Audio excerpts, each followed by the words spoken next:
Good way to start the show, promote the show, to try to get people to listen, John. I'm going to be insufferable today. That's always great. Some would say to us, if we read social media every day, that we both can be at times. Yes, absolutely. I'm going to be insufferable for multiple reasons. A, well-rested. My wife and son were both out of the house. I was in bed by like 8:30 last night, got a full night's sleep. You really Tremendous. B, walked outside, third flat tire in 6 weeks. I want to punch my car. Do you have a like a bad cloud you were born I under or have something no like that? idea. That's crazy. C, the Eagles are going to kick the Bucs' ass this weekend, and I feel great about it. So we Okay. will be talking about that. You just for woke 4 up hours. Rodman. Rodman's did. woken up. He's in for Connor today. You just woke him up. D, Connor's not here, so maybe I'll be even more insufferable because of that. And E, one of our predictions played out yesterday. Interesting. In So terms of Negadelphia. So we got a lot of stuff. We got a lot of stuff going on. Before we get into the Eagles, Phillies win last night, 1-0. What did we say yesterday during the show when we talked about what's that Negadelphian thing that creeps out of you? Well, they scored all these runs this night, so that Exactly. means they're not going to score many runs the next night, and that's exactly what happened yesterday. Phillies win 1-0 And another over the Marlins. And when do you see these late game rain delays? Oh, it's unbelievable. Well, they're trying to fit everything in. They're just going to keep playing. Yeah, but this team played without rain delays like all year long. Yeah. And then all of a sudden now we're getting these rain delays late. So it was great job by him getting that in. Let me catch up on the Young and the Restless and GH. Sure. So it was great. So I got to get that in because we took Uncle Tom to dinner last night. Well, that's nice. Had a great time for his birthday. Happy birthday, Tom. So, yeah, I mean, Phil's get that Phil's win. win 1-0. And they so score the run in the first inning. on a ground out. It's unbelievable. On a ground out. Anyway, man, You know as great as Ricky blew it last night? You didn't see the post because you were asleep. I was out, dude. Okay. Ricky blew it last night in the post game. So they were like, you know how they have to have like the sponsored play of the game? Yes. The big hit of the game was a ground out. I'm sure, yeah. And absolutely. Ricky is going like, but dude, it's like they're scoring a run that I a ground out and everything like that. And Barkant's like, oh, Ricky, it's the biggest hit of the night. It's our sponsored play of the night. It was the biggest hit. You can tell Ricky it was. 1-0. But it's 1-0, and they have 94 wins. And John Clark, did you see the number from John Clark I retweeted? No. The Philadelphia Phillies get to do history this weekend, potentially. It is the most series tied with the 2011 Phillies that they've ever won in one regular season. That's awesome. And they have a chance to break that if they win 2 out of 3 for the Twins this weekend. They will be the most successful team at winning series in the history of the franchise. Let's go. That's fantastic. And that, by the way, again, for those who say you don't ever do it, that is a credit to the manager. Hell yeah. Which I say over 162, creating an atmosphere of calmness and stability. And by the way, I think this year he's been dealt a lot of cards that made it a lot harder than the 2011 team had. Yeah, especially in-house. He's had to juggle injuries, but also issues with players and egos. I mean, he's done Rob Thompson for managing personalities and everything like that. He does a really good job of it. Damn right. All right. First things first when it comes to the Eagles. We're going to talk about us and you, our fellow Eagles fans. Okay. The opening topic is not necessarily about the X's and O's of the game itself, John. Well, that's why we had DeCecco yesterday. Exactly. The football guy in. So we have talked a lot this week about this Hurts-Jordan arc, the comparisons from Hurts to Tom Brady. It's been a couple of times this week we have talked about it. You know, Damian Woody, former teammate of Tom Brady, talking about the similarities that he sees from Jalen Hurts to Tom Brady. We talked about the moment in the offseason where Michael Jordan and Jalen Hurts were hanging out together, probably more so for the photo shoot and the Jordan brand. But then week 1, when the Eagles host the Dallas Cowboys, who's at Lincoln Financial Field but the GOAT himself? Michael Jordan is in-house. Jalen Hurts scores the rushing touchdown, does the iconic Jordan shrug, right? And, that's awesome. And it's real. It's not fabricated. This feels real that Jalen Hurts is trying to do whatever he can, not just from a successful standpoint of winning, but also how he acts, how he portrays himself, how he's trying to be a leader for his team. And we've said that this game, Sunday, against the Bucs, is one of those Michael Jordan games for Jalen Hurts. Jalen Hurts is a Super Bowl MVP. Just 7 months ago, they won the Super Bowl. Through 3 weeks, it's been odd, but they're 3-0.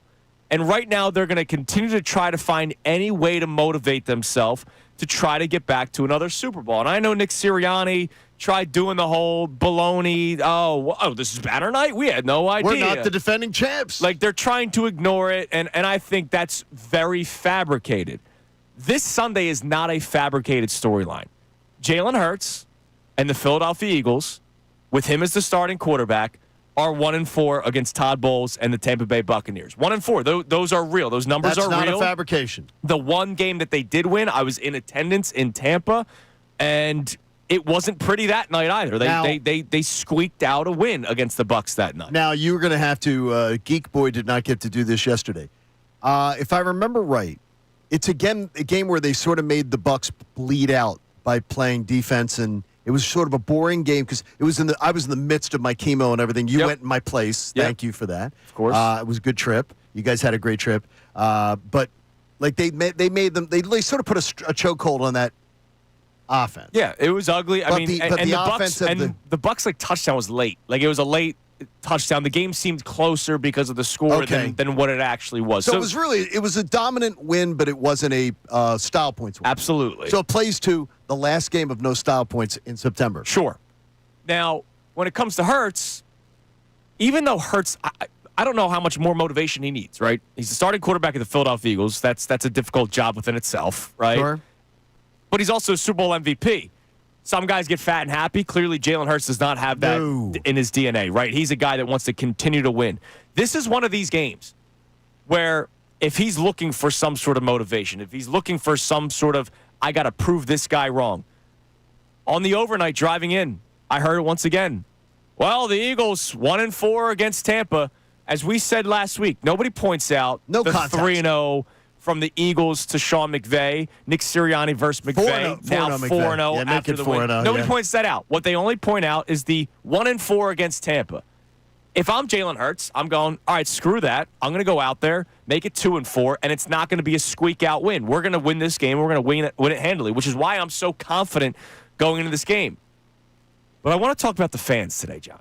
Okay, what about them? Because I'm anxious to see what you say is because what do the fans have to do with it? So you and I have been owning the fact that the Eagles are the best team in football, right?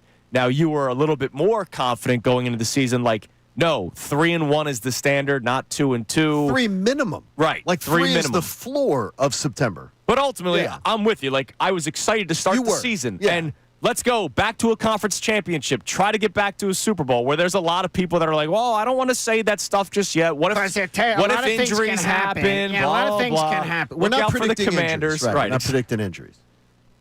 How much would this game do for the fan base's confidence? So when we talk about Jalen Hurts and the Jordan arc, what about the Fandom arc from this hungry dogs run faster mentality to actually owning it? Because this game is one of those games that I think could do something for a lot of people. I'm telling you right now, and this is a guarantee, and I look into the camera and give you the guarantee. If the Eagles beat the Buccaneers on Sunday, or I should say when, there's a little preview. When the Eagles beat the Buccaneers on Sunday, they are guaranteed no less than one of the top 3 seeds in the NFC. And to come out of September knowing that's it, because we all think they're winning the division, so you're going to be one of the top 3 seeds, then it's just about jockeying for position and making sure you're ahead of the NFC North and the NFC West champion, because the Buccaneers, with their schedule, are not going to beat you out. If you hold that tiebreaker over them, you're going to be just fine. So bottom line to me is this. The Eagles then set up the rest of their schedule, which, by the way, September was the worst. We all agreed September was going to be tough. The time. And if they get through September perfect, which I think they will, that's absolutely, to me, amazing. And again, it shows what you talk about with Hurts, what we now talk about with Nick Sirianni. And it's a credit to this whole roster.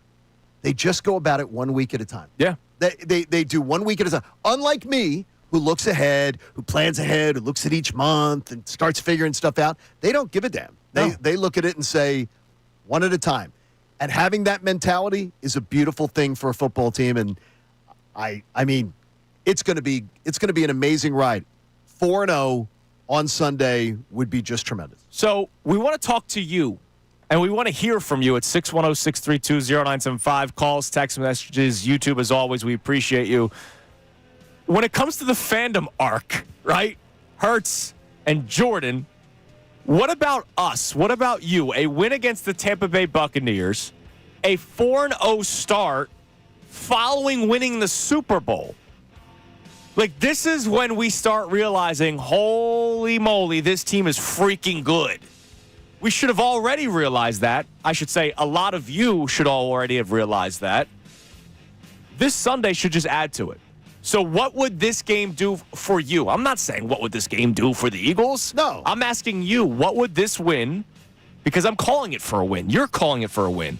What would this win do for you, your fandom arc, when it comes to that confidence that, hey, we own this place? 610-632-0975. Now, coming up next, as you mentioned, the Eagles don't look ahead, but we will. Yeah, we're going to do it because Nick Sirianni does not tell us what to do. When they win this game. I love that. When? I love it. Very good. How long could this streak really go? It's Kincade Salciunas here on 97.5 The Fanatic. Unfiltered with Ricky Bo, Bill Collar.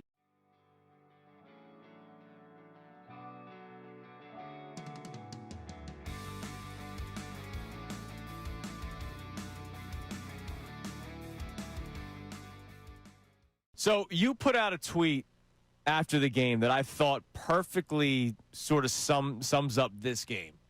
And I would like you to read it. It's about the boos and the cheers. Yeah. Because yesterday was a game where it was a tale of two halves. Because I was waiting for this to come out from people, because you always get those people that'll live. And there was only one jabroni on Twitter last night that was trying to do it. Yeah, you had a bad day on Twitter yesterday. Yeah. No, bull crap. Every boo was deserved. Every cheer was earned. That's bottom line. Every boo was deserved. Every cheer was earned. Everybody who booed the Eagles off the field at halftime yesterday, I don't want to hear about anybody saying, oh, front-running fans or anything like that. No. That was a boo-worthy performance. And by the way, the Eagles told you that it was. Yeah, it was. A.J. Brown, Jordan Mailata, they'll tell you that it was. And every cheer was earned. Because you know what? When you get booed in this town, you earn it. And when you get cheered, you earn it. And boy, yesterday, that was incredible. And to me, I've never seen this city have this team. And when I try to put it into words, I've told you before, and I'll say it again. To be able to root for a team that is the bully on the block, that is the great team, that is the 800-pound gorilla that's swatting the planes out of the sky on top of the Empire State Building. We've got that team. They showed us again yesterday. Believe them. Believe in them. Yeah. They can beat you in any one of a number of ways. And yes, this is saying it from somebody who, when they were down 26-7, was saying that in my head, I thought that game was over. Absolutely.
Philly fans, you are the best sports fans in the world. You're not stupid, so why should you have to hear outlandish takes that make you shake your head? You shouldn't. That's why Unfiltered is the show for you. Each afternoon from 2 to 6, we only bring you honest opinions and analysis. We may not agree all the time, but what you hear is what we genuinely believe. It's not some rage bait to try to spark conversation. So make the switch to Unfiltered with me, Bill Colarulo, my man Ricky Bo, and Silvana Kelleher. Every weekday at 2 p.m. All right, it is 6:16 here on Kincade and Salciunas 97.5 The Fanatic. My bad. I was into the topic, man. A little late. Clock management. Nick Sirianni. But you know what? Nick Sirianni had his one clock management mistake last week. I had my one bad clock management. Yeah, It happens. We've never had a perfect game on Kincade and Salciunas. It's fine. All the days you've been out, we've had. But You have? Yeah. You save good content for when I'm out. All right, so looking ahead here, Johnny. Even though the Eagles won't do it, the Eagles won't even tell you that they're Super Bowl champions. I love looking ahead. But looking ahead, Yeah. when the Eagles win on Sunday, because I feel very comfortable and confident the way you do, where's the first loss? Could be at the Vikings. Could be at the Vikings. Sure. That game just has a weird feel to it. But it's 10 days rest I know. after Eagles beat the Giants. I know. It's got that's coming. It's got a weird feel to it, though. That stadium, that whole every time you're in there and they get the first down, it's just got a weird feeling to it. That one is. But I've already told you, there's one where I thought they're in real trouble. Green Bay. Yep. You've been saying that since the schedule came I out. believe this, and I've said it before, and I've been as chesty as anybody about this team. Mm-hmm. They don't sweep at Packers and Lions. Yeah, that's going to be a tough. If they do, my God. No, well, then at that point, we're talking about an epic, historic type. This is an incredible regular season following up. You know what that is? If they sweep Packers Lions, Then you're talking about you're saying, could this team go undefeated? right, but I'm going to Right. say that's akin to Eagles sweeping Ravens last year. I thought, remember, Right. they were going to lose one of the two. But they had already thought lost. it was going to happen, and they didn't. The thing is, though, last year, and I do think human nature can come into it, they sort of needed to do more of those things because of the fact that, remember, the Commanders were in first place for a while. Sure. So last year they were being pushed. I think this team's going to be playing from ahead. They're already playing from ahead right now. Yeah, oh, yeah. And to me, I think they're going to play from ahead even more because the Commanders in the next 2 weeks, after we get up this week, they're at the Falcons and at the Chargers. I would not be shocked if the Commanders lose this weekend and next weekend. I'm going to call it right now. I think they are going into a bad spot Sunday at Atlanta. Bad spot. And Atlanta just lost 30-0. Yeah, to sounds Carolina, crazy. yeah. Sounds crazy.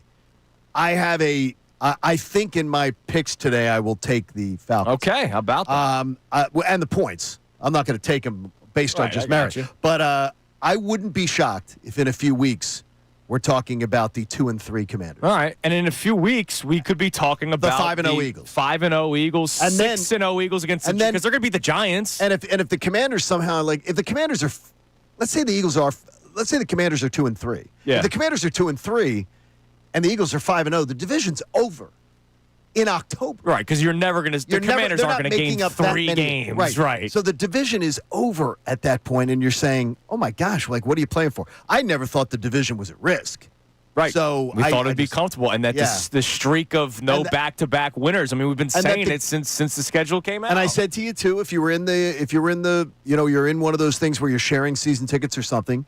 My buddy Joe does that. I said, do not pick the last Commander game. because you don't think it's going to matter. I think it's going to mean nothing to Yeah. the Eagles. So- I think it's going to be one of those games. We want to know, this is, again, what would a win this weekend do for you when it comes to your fandom arc of going from the hungry dogs run faster, we like being Rocky, to no, we're the big dog on the block. We run this bitch. Like, what would, really are fired what up would this morning. Sunday's win do for you at 610-632-0975? And when the win happens, where is that first loss? Because all of a sudden you start looking at a lot of winnable games, and then you're going to get into another difficult stretch. But, man, we thought the beginning of the season was going to be a difficult stretch, and they could very well come Sunday around 4 o'clock be 4-0 to start the season. So coming up next, yesterday we opened up the show reading the CVS receipt of the Eagles injury report because it was a long one.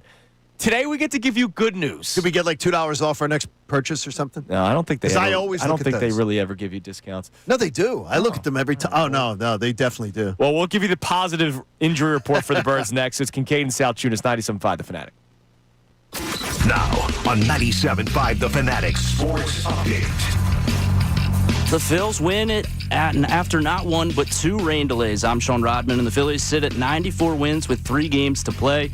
The Phillies are just a win away from tying its win total from last season as well. And the Phillies are back in action tonight at home against the Twins. Aaron Nola's on the mound for the Phils tonight, and Joe Ryan for the Twins. First pitch is at 6:45. The Eagles travel to Tampa today, a day earlier than normal, to try and get acclimated to the Florida heat. The high for Sunday's game right now is at 89 degrees. They'll be without a few players, including Nolan Smith, and that could mean some more snaps for Cedarius Smith, as well as Joshua Uche for them as well. Jahad Campbell, Zach Bond, Adoree Jackson, and Tanner McKee were all limited at practice yesterday. Lane Johnson and Will Shipley both practice in full as well. And this update is brought to you by Temple University Athletics. The Owls open American Conference play with 2 home matchups against UTSA and Navy to start October. Get your tickets now by visiting owltix.com. I'm Sean Rodman on the home of the best Birds coverage, 97.5 The Fanatic and 97.5thefanatic.com.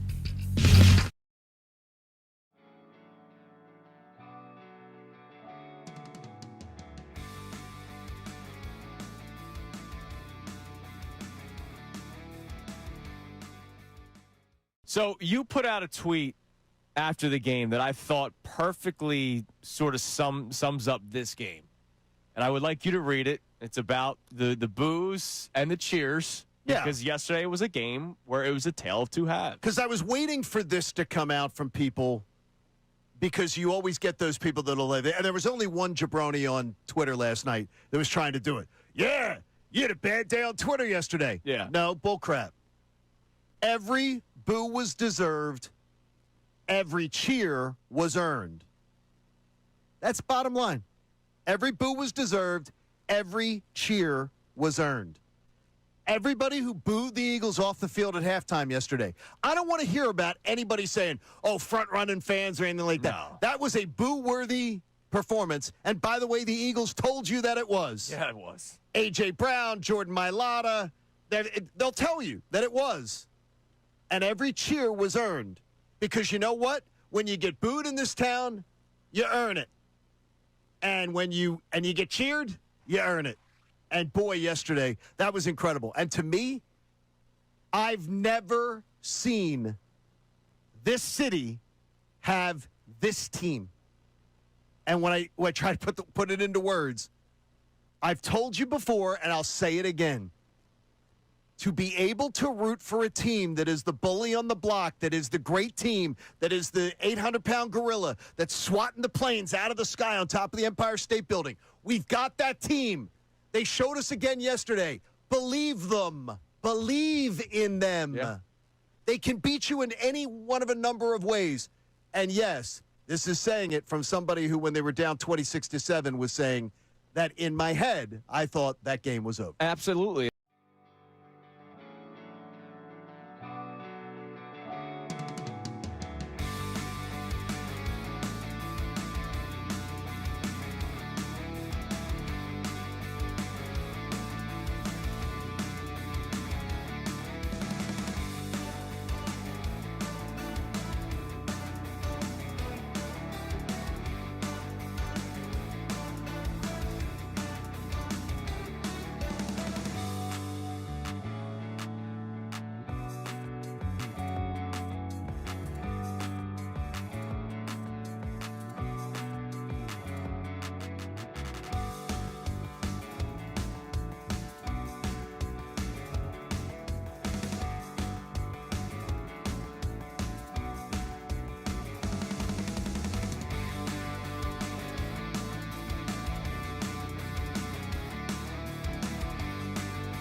Philly fans, you are the best sports fans in the world. You're not stupid, so why should you have to hear outlandish takes that make you shake your head? You shouldn't. That's why Unfiltered is the show for you. Each afternoon from 2 to 6, we only bring you honest opinions and analysis. We may not agree all the time, but what you hear is what we genuinely believe. It's not some rage bait to try to spark conversation. So make the switch to Unfiltered with me, Bill Colarulo, my man Ricky Bo, and Silvana Kelleher. Every weekday at 2 p.m. right here on 97.5 The Fanatic and 97.5thefanatic.com.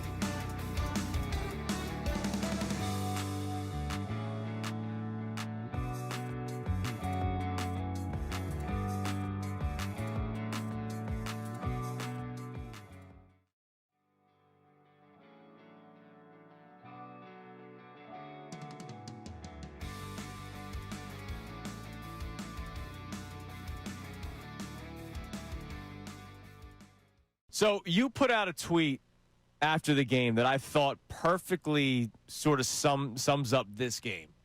And I would like you to read it. It's about the boos and the cheers. Yeah. Because yesterday was a game where it was a tale of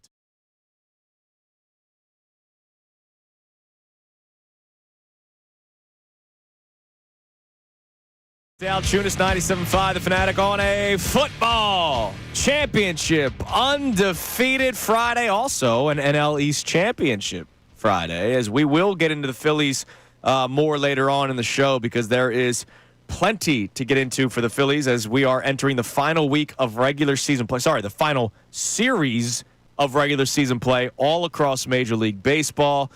Sunday, all games at the exact same time, right? I think it's 3:15. Let me double check that. I read something this morning. All games start at the same time, so nobody has an advantage if the games mean something to one team and not another. Every game starts at the same 3:05. Phil's Twins 3:05. There's a Cardinals Cubs 3:20 first pitch. Come on, baseball. We can't get it all at the same time. Wow. Like, is it really that hard to make them all at 3:05? Anyways, Wow. it's still the same hour. So baseball, Yes. We'll find out Sunday, early evening. The thing is, Cubs-Cardinals isn't going to mean anything. That's not going to mean anything. Sure. I mean, it should be over by then. The Cubs have, look, the magic numbers are real easy to go. We'll get into all of them. It's We all will easy. get into all of them. Only the Cubs, the Brewers, the Cubs, and the Mets have magic numbers right now. Okay, so we'll talk about that all later on in the show. But Yep. all the season will be over, 6:30 Sunday early evening, and then we get set for the Red October and playoff baseball all across the league. All right, so yesterday it was a long segment talking about all the Eagles' injuries. We know that Nolan Smith is on IR. He is. So he's going to be out through potentially the bye week. Adam Schefter reporting that yesterday. We know that Jacorian Bennett and Darius Cooper both went on IR yesterday. And we know that there are other guys that are banged up. But yesterday, when we were talking about the injuries, there was some concern about guys like Zach Bond, who popped up on the injury report. We did not think that he was going to be missing the game. But when people were talking about the size of the brace that he was wearing, people were pretty big. Why is this guy wearing this brace? And Jahad Campbell popped up. And obviously, anytime Jahad Campbell pops up, you might get a little bit nervous because of the injuries, which is why he fell in the draft. But we're here to tell you this morning positive news. Zach Bond, limited participant yesterday, so that means he's heading in the right direction. Jahad Campbell, limited participant in practice yesterday. He's heading in the right direction. For the second straight day, Will Shipley, full participant in practice. Key for the kick return game. And also, as Andrew DeCecco pointed out to us yesterday, there was not that change of pace running back last week for the Eagles. And maybe that had some sort of an impact with the Eagles offense in the first half, because Saquon Barkley to A.J. Dillon, that's not a change of pace. It's just, hey, let's continue to beat up the opposing team with these backs. Will Shipley, that change of pace, he looks to be a go this Sunday. Lane Johnson, full participant in practice yesterday, which is a great sign. Now, this one's interesting. Okay. Adoree Jackson, Limited. DNP on Wednesday, was limited yesterday. And what does that mean? Like, do you think they got him out there? Because it could mean as simple as he's just going through like sort of walkthrough Could stuff. be. I love the idea. Here's my guess. Sunday, he'll be out on warm-ups, and it'll be a And it's a last-minute judgment. decision. Yeah, judgment call. I very much, though, do not want them taking a risk with any one of these guys. You know what I mean? Well, Adoree's, I think, the only risk, right? No. I mean, we're talking groin. You're a corner. I don't think the other guys are legitimately hurt, like Zach Ball and Jahad Campbell. I don't think. well, here's what I'm going to say to you. That if you go online and look at that brace, Oh, it was a big one. Yeah. that's a big brace. That's not a brace you Bigger just. the better, John. That's not a brace you just wear to say, I'm just putting on a brace. They have braces that the Eagles, by the way, I think have 12 or 13. Last year, I remember there was a story about something. They have like 12 or 13 that they have Sure. available to them. That was a little weird to me. That's a big brace. That's a big one. I'm a little concerned. I got to tell you, I'm a little concerned about it. Well, if he's playing, he's playing, right? Yeah, I don't think there'd be much concern absolutely. if he's playing. That is correct. So positive injury news yesterday for the Philadelphia Eagles. Now, I do want to update you on Tampa because Tampa's dealing with it, as we they're know. dealing with it. We'll find out from J. Jonah Jameson later. Yes, J.P. Peterson, who's been covering the Bucs for 25 years. He's All going to over. be joining us in about an hour, right? 8:25, a little He'll more join than an us hour. at Sorry, 8:25. 8:25 he joins us. He did a Tampa, then he did a stint in Atlanta, and then went back to Tampa. Sure. Injury updates just from the injury report of the Tampa Bay Buccaneers. Tristan Wirfs, who is an incredible tackle, was a full participant for the Bucs yesterday. Now That again, means he's playing, I just want to right? mention what Andrew DeCecco mentioned to us yesterday. I said, look, first game back in a long time, there's going to be probably a little bit of growing pains or whatever, trying to get back into the playing speed just to begin with. And as DeCecco pointed out, now also add in 100-degree weather. Okay. Right? Like, I understand that team's used to it because they're down there, but imagine the first time you ran in a while, right? Well, I learned that last year. You'd probably want to run when it's like 65 degrees outside. No, I always want to run when it's 65 You degrees. don't want to run for the first time in over a year at 100-degree temperature.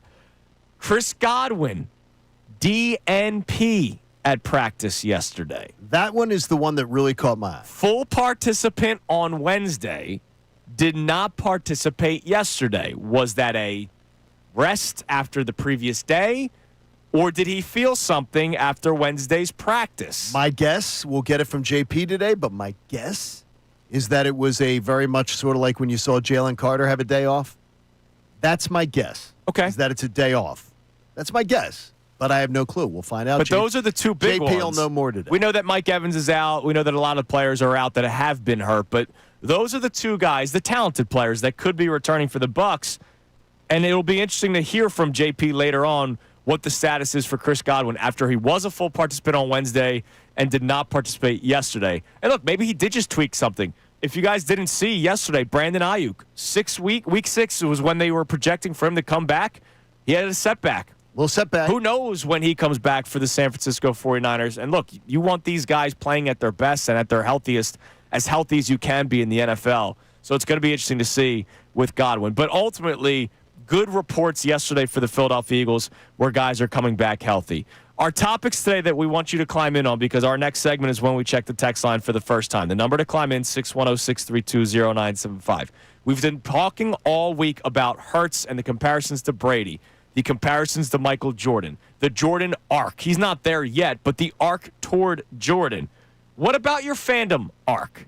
Because we know that this is a team in the Tampa Bay Buccaneers that have given the Eagles a lot of problems over the years. 1-4 is the record with Jalen Hurts against the Tampa Bay Buccaneers. If you win this game, if the Eagles win this game, when they win this game, what would it do for your confidence when it comes to owning the fact that the Eagles are the team? We already feel it. But this game would just add to even more. We want to hear from you at 610-632-0975. So we'll check our text line for the first time coming up next. But also, before we get to the first one, John is already trying to scare me for Sunday. No. Not about the game itself, Uh-oh. but how it's going to be played. I'm going to be right. Part of my chestiness this week, like it was for Kansas City week, this is another chest week here on Kincade Salciunas. Part of my chestiness is because of what I saw out of the Eagles offense in the second half of that game against the Rams. I believe they found exactly what they wanted to do. Are they going to do it? John Kincade is hesitant. We'll discuss that next. It's Kincade and Salciunas here on 97.5 The Fanatic. Philadelphia.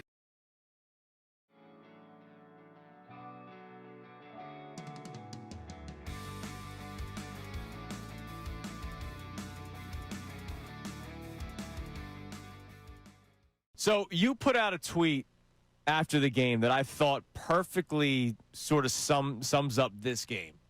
And I would like you to read it. It's about the boos and the cheers. Yeah. Because yesterday was a game where it was a tale of two halves. Because I was waiting for this to come out from people, because you always get those people that'll live it. And there was only one jabroni on Twitter last night that was trying to do it. Yeah, you had a bad day on Twitter yesterday. Yeah. No, bullcrap.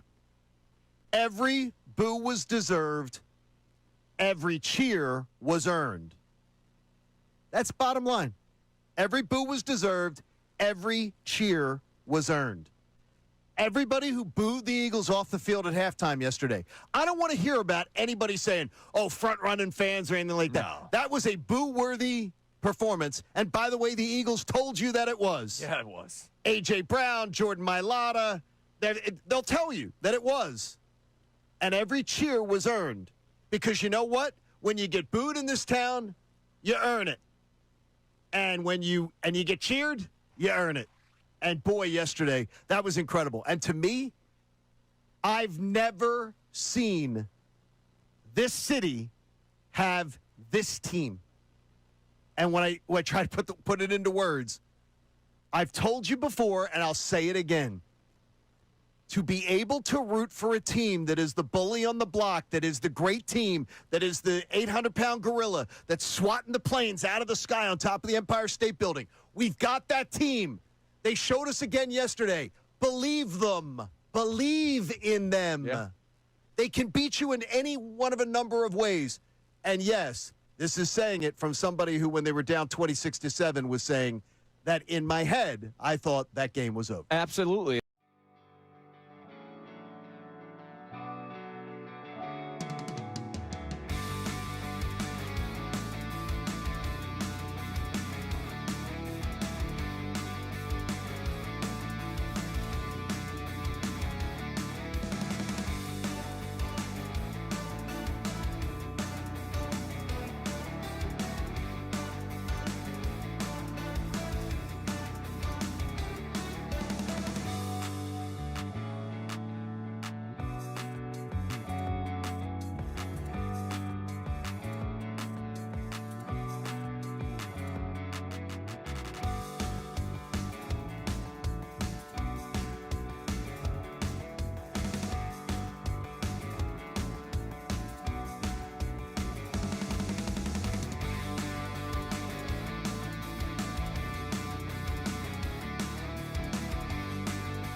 Philly fans, you are the best sports fans in the world. You're not stupid, so why should you have to hear outlandish takes that make you shake your head? You shouldn't. That's why Unfiltered is the show for you. Each afternoon from 2 to 6, we only bring you honest opinions and analysis. We may not agree all the time, but what you hear is what we genuinely believe. It's not some rage bait to try to spark conversation. So make the switch to Unfiltered with me, Bill Colarulo, my man Ricky Bo, and Silvana Kelleher.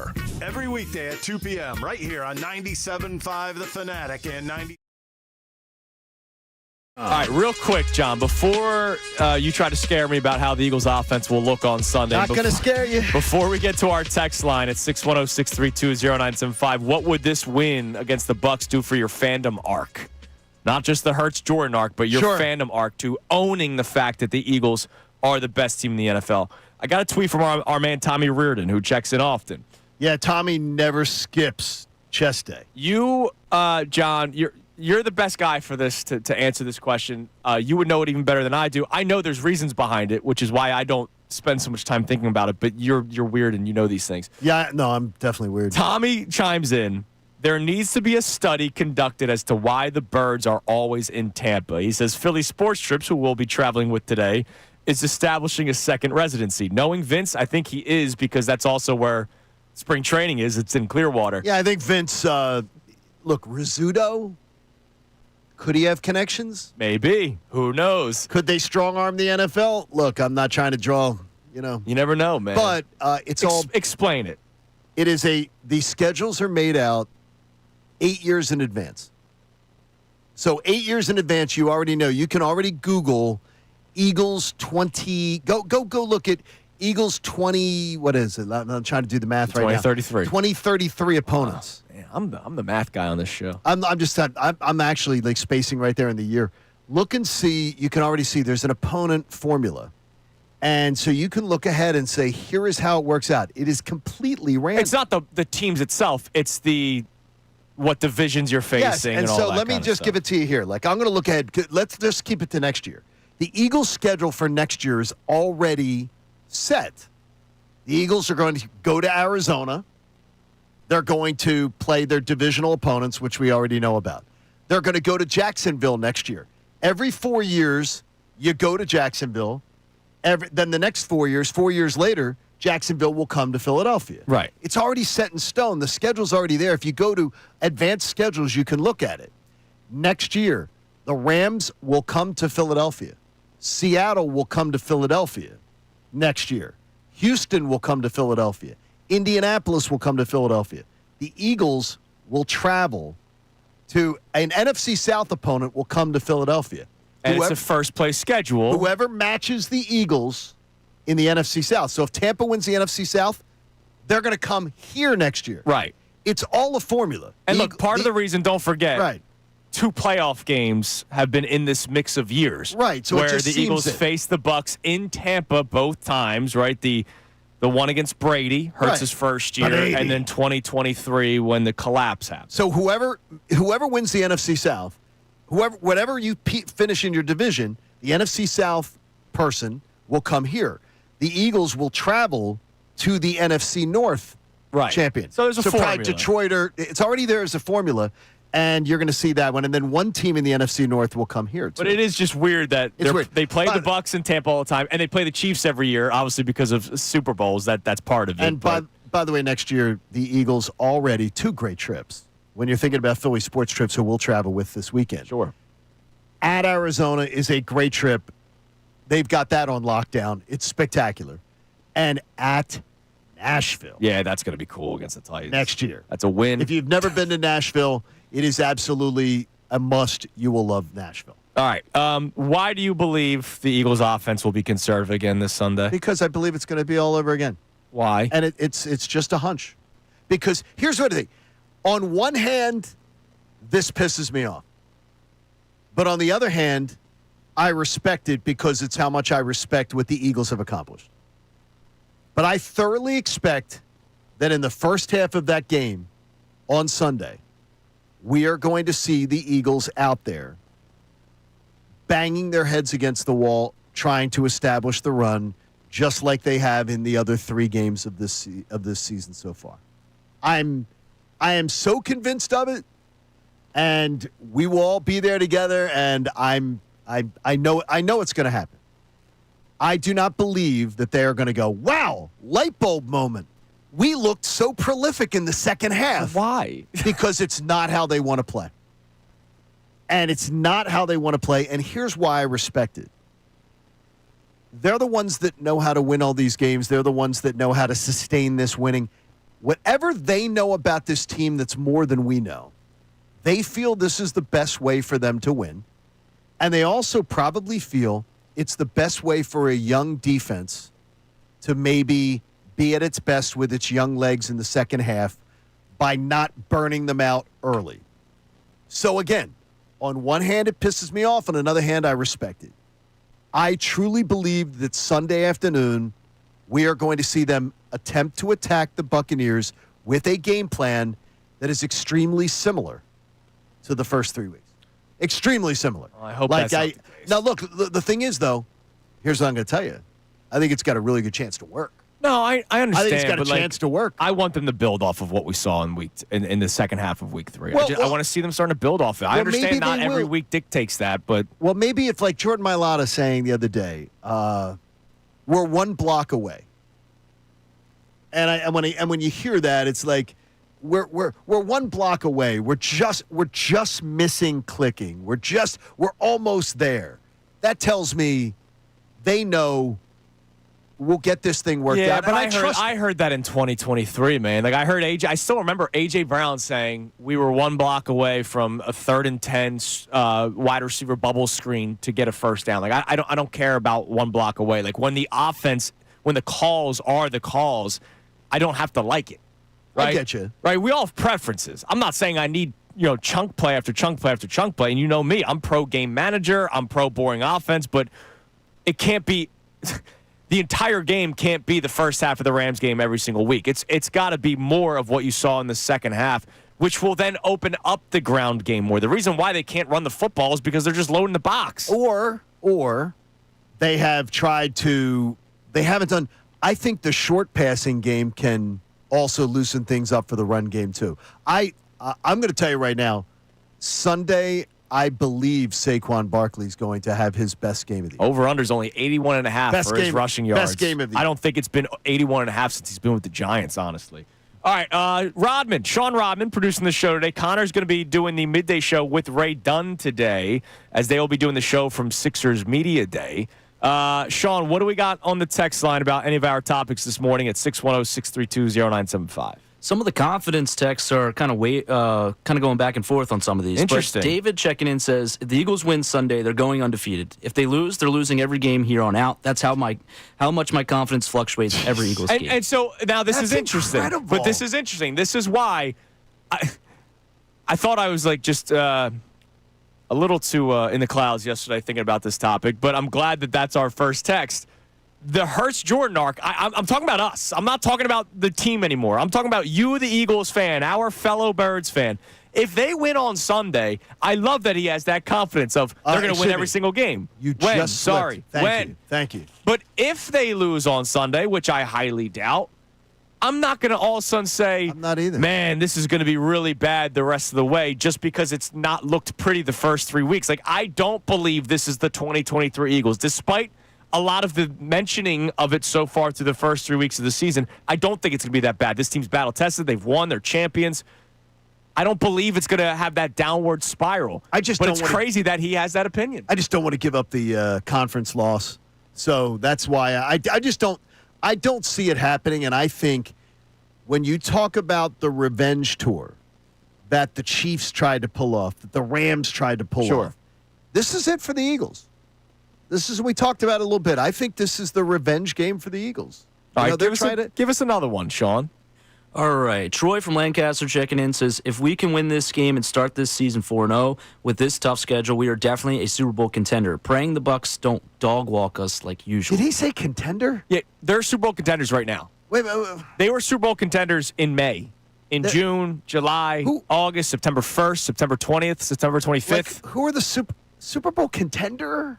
Like, we're still doing That's this? what I said. And that's why I can't believe I it. want to know, what would this win do for you on Sunday for your fandom arc? I'm glad this topic is playing out the way that it is. This is where I'm honestly, this is where I'm going to lose my mind. All right, well. We have the best team in the NFL.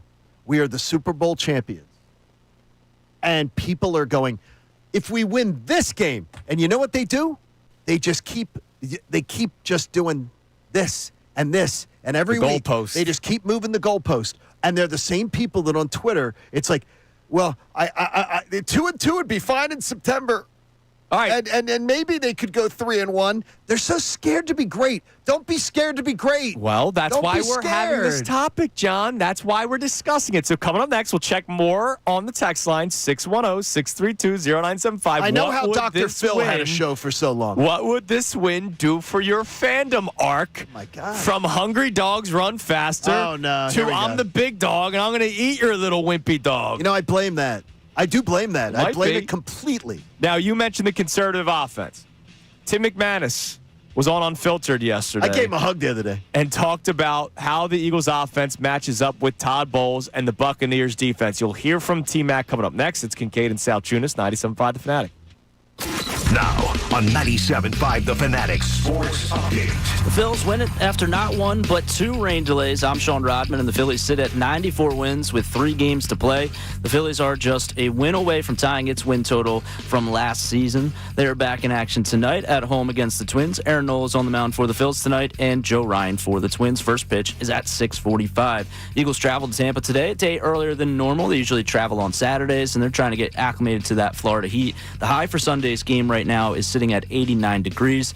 They will be without a few players, including Nolan Smith. ESPN's Tim McManus said this on Unfiltered yesterday on who we could see as in an increased workload. That Jalen Hunt's going to be the starter at one spot, and that they brought in Zadarius Smith, and I think his reps obviously are going to go up. And Josh Uche has been sort of the next man in.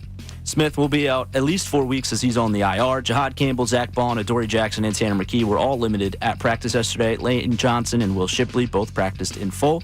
This update is brought to you by Audible. Stuck in traffic? Audible's romance collection will have you falling fast in the slow lane. Satisfy every side of you with rom-coms, romnesties, and the really steamy stuff. Listen free with a 30-day trial at audible.com. I'm Sean Rodman on the home of the best birds coverage, 97.5 The Fanatic and 97.5thefanatic.com.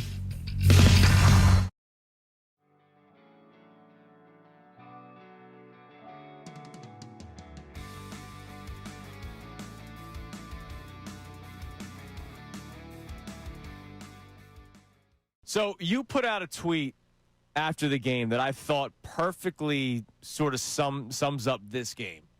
And I would like you to read it. It's about the boos and the cheers. Yeah. Because yesterday was a game where it was a tale of two halves. Because I was waiting for this to come out from people, because you always get those people that'll live. And there was only one jabroni on Twitter last night that was trying to do it. Yeah, you had a bad day on Twitter yesterday. Yeah. No, bullcrap. Every boo was deserved. Every cheer was earned. That's bottom line. Every boo was deserved. Every cheer was earned. Everybody who booed the Eagles off the field at halftime yesterday, I don't want to hear about anybody saying, oh, front-running fans or anything like that. No. That was a boo-worthy performance. And by the way, the Eagles told you that it was. Yeah, it was. A.J. Brown, Jordan Mailata, they'll tell you that it was. And every cheer was earned. Because you know what? When you get booed in this town, you earn it. And when you get cheered, you earn it. And boy, yesterday, that was incredible. And to me, I've never seen this city have this team. And when I try to put it into words, I've told you before, and I'll say it again. To be able to root for a team that is the bully on the block, that is the great team, that is the 800-pound gorilla that's swatting the planes out of the sky on top of the Empire State Building. We've got that team. They showed us again yesterday. Believe them. Believe in them. Yeah. They can beat you in any one of a number of ways. And yes, this is saying it from somebody who, when they were down 26-7, was saying that in my head, I thought that game was over. Absolutely.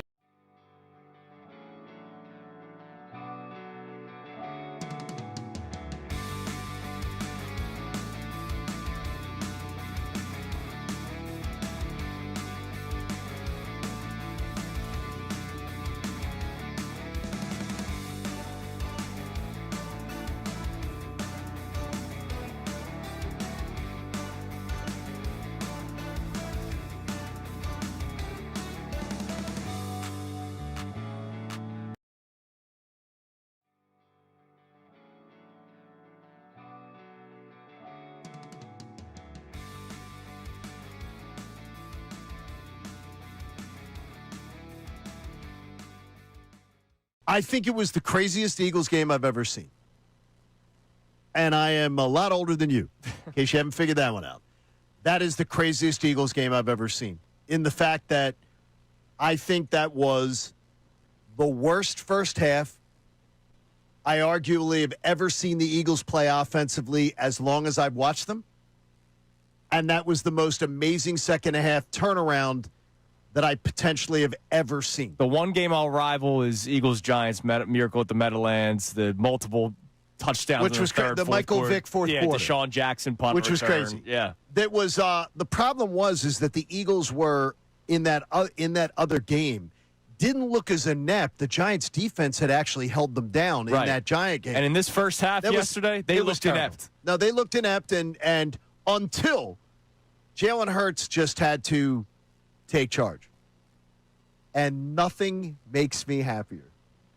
Nothing that I'm taking away from yesterday makes me happier than seeing Jalen Hurts get fiery, get a little angry, and literally telling his offensive coordinator, this is how it's run. Yeah.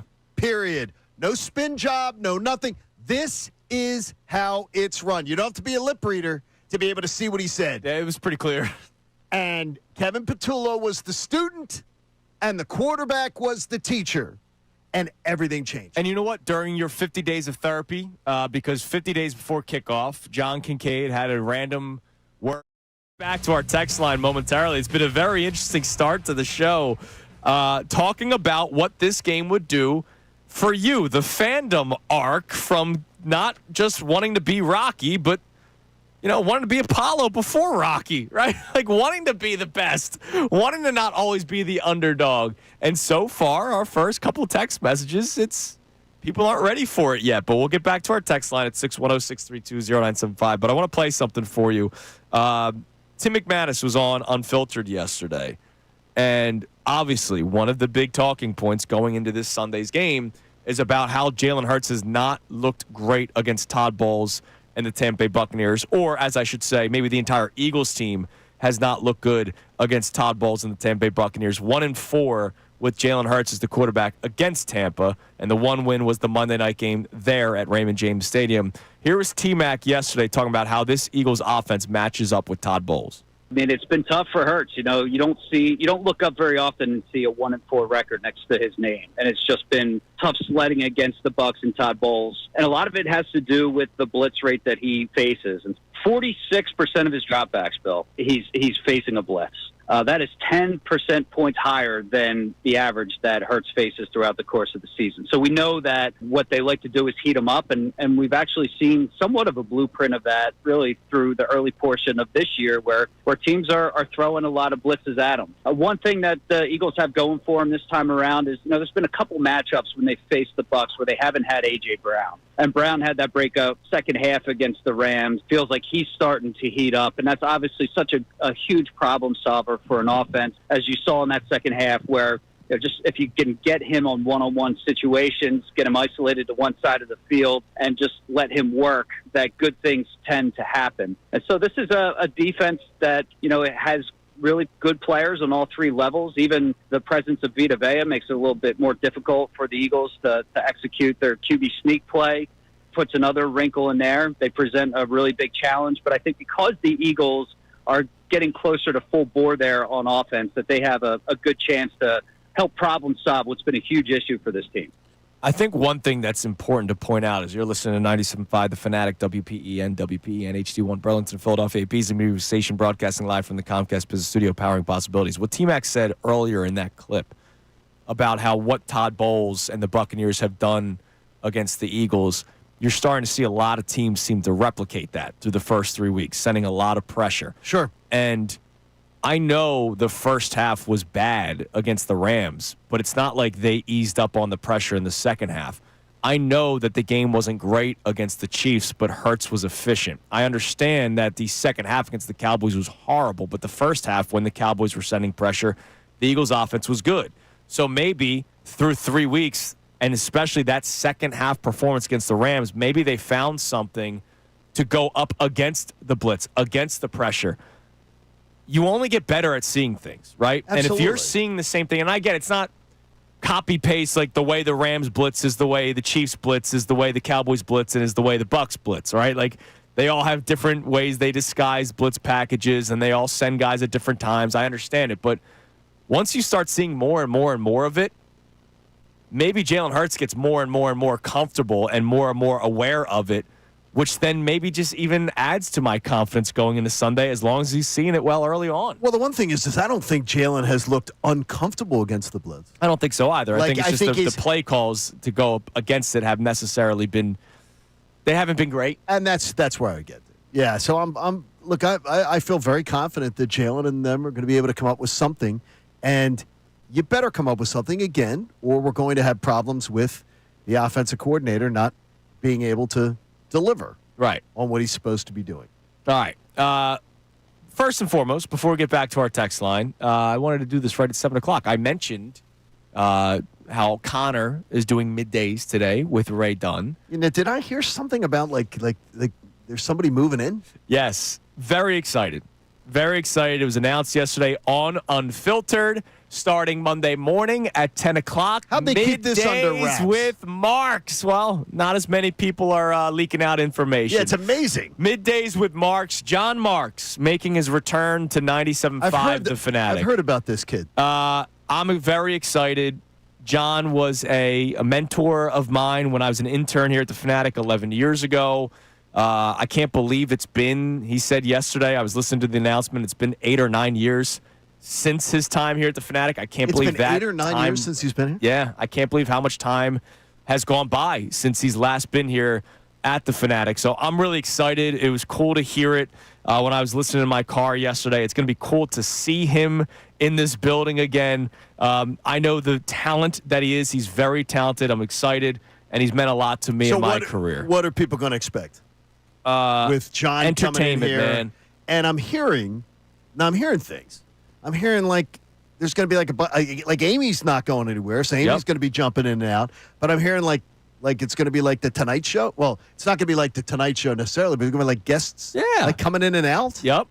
So it's like he getting like party packs and it's gonna be like, is there gonna be like a couch? Maybe. Mark sitting at a table with like a couch. Could be. Who knows? That people sit on here. Now, where's Ray going? So Ray's sticking around too. Ray's producing the show. Okay, so Ray's gonna be there.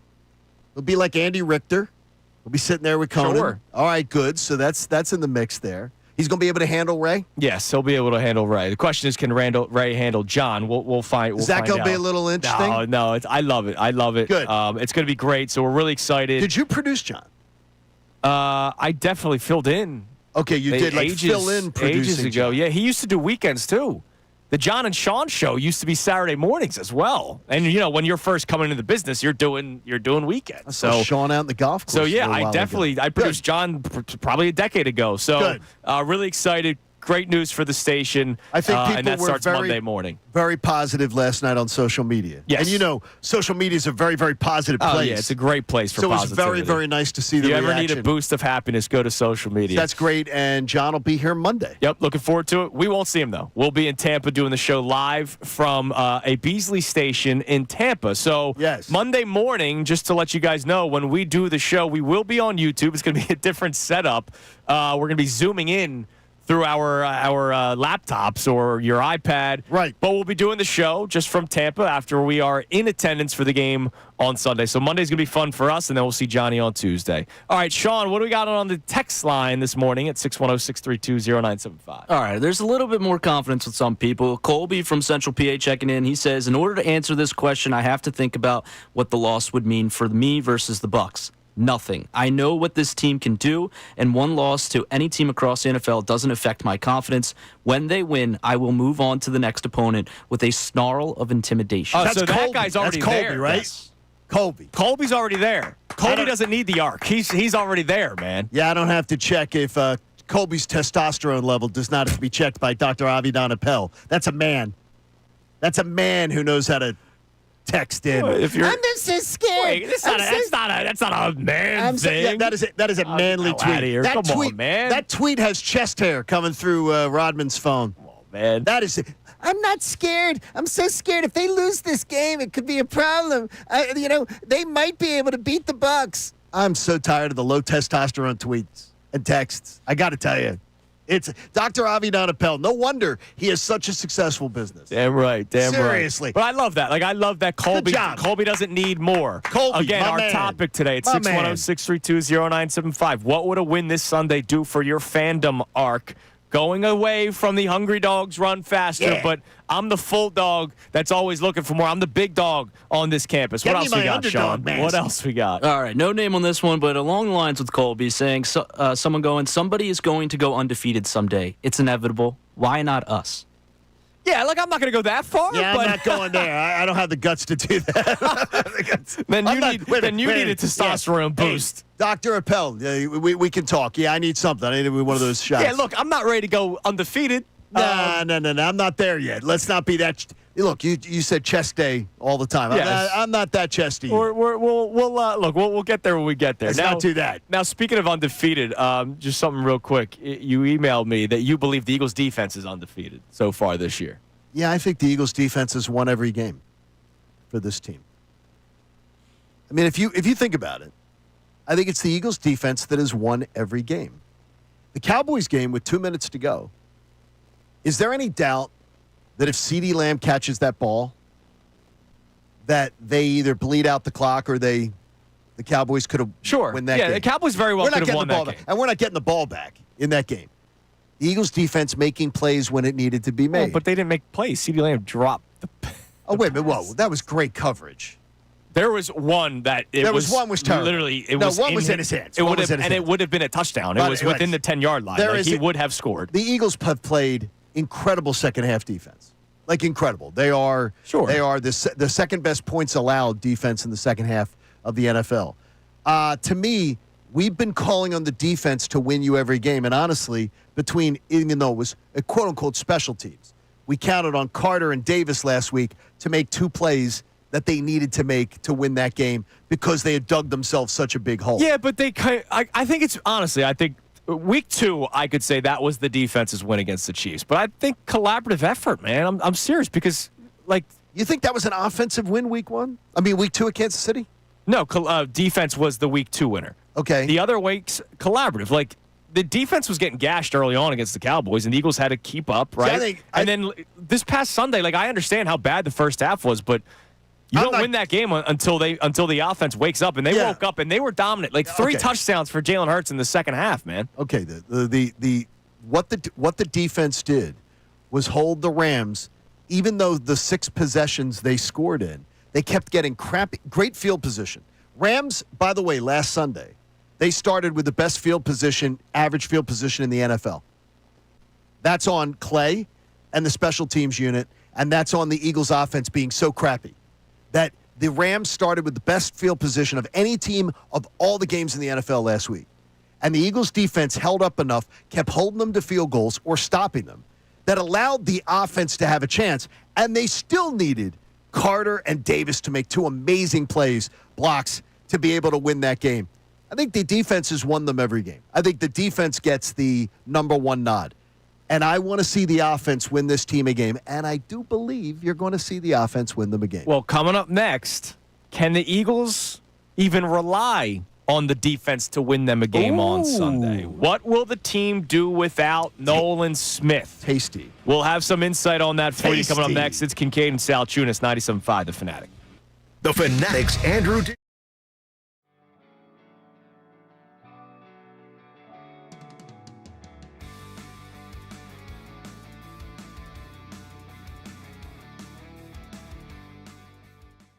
I think it was the craziest Eagles game I've ever seen.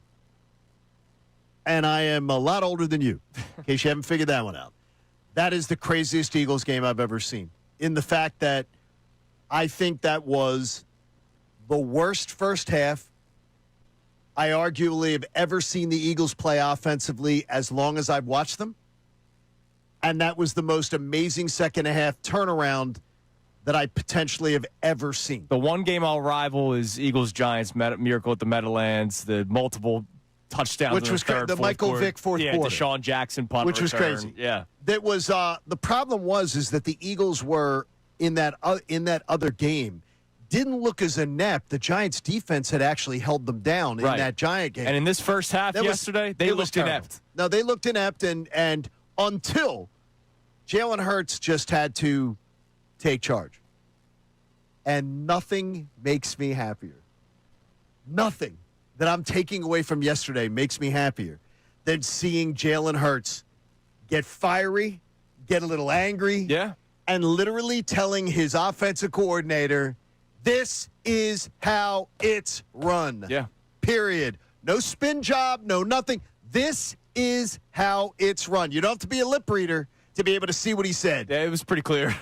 And Kevin Patullo was the student, and the quarterback was the teacher, and everything changed. And you know what? During your 50 days of therapy, because 50 days before kickoff, John Kincade had a random worry of Kevin Patullo that came out of nowhere. It was in the middle of the Phillies season, and John was worried. It was in my head. And I tried making you feel better by saying, well, maybe Jalen Hurts will be a big part of this offense. And through the first 2 weeks and half of week 3, he really wasn't, except for a few check-ins at the line of scrimmage every once in a while. But to your point, that moment yesterday, Jalen took over. And for all the Jalen Hurts naysayers, for all the doubters, for all the, hey, he's only good because of the players around him, that was the Jalen Hurts second half yesterday. Obviously, credit to the defense holding the Rams to only 7 points, and we will talk about it over the course of the show. But what Jalen Hurts did in that second half yesterday is why you feel so comfortable. It's why when Rich Eisen last Monday, 1 week ago today. And we played it multiple days. Yep, we played it multiple days. He talked about how the Eagles have this air of invincibility to them. And yesterday's game is the prime example of it. Like, they were dead. That game was over. The halftime's done. You come out the second half, and right away you turn the football over, and right away the Rams score, and you're like, all right, this game is over. There's no way they're winning this football game. And then something clicked.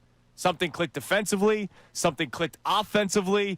Maybe it was Fred Johnson being put into the game and not Matt Pryor, who probably should never play again. I mean, yesterday, that second half, it was the tale of two halves. And once again, it leads to another victory, and they're 3-0. That's why what Rich Eisen said last week, that's why we played it so many times.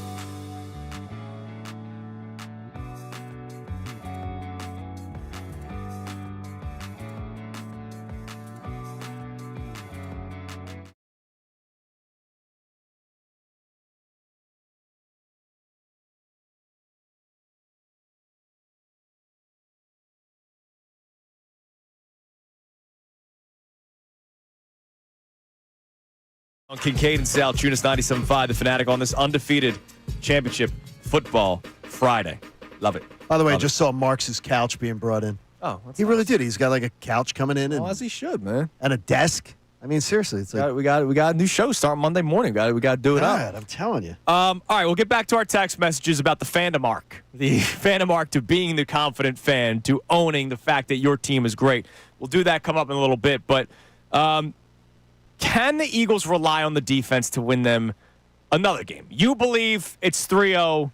Eagles defense has won. I believe the Eagles defense is the reason that they have won all 3 games, has been the major reason, the prototype that they've I think won all 2 3 of the weeks have been collaborative, but I do believe that Chiefs game was mainly defense. Okay. But this Sunday, look, you're without your best pass rusher. And when we talk about the pass rush of the Philadelphia Eagles, it's not that great to begin with. Despite how great the defense is, getting home to the quarterback and bringing them down has not necessarily been great. Now, they did get to Stafford a lot last week.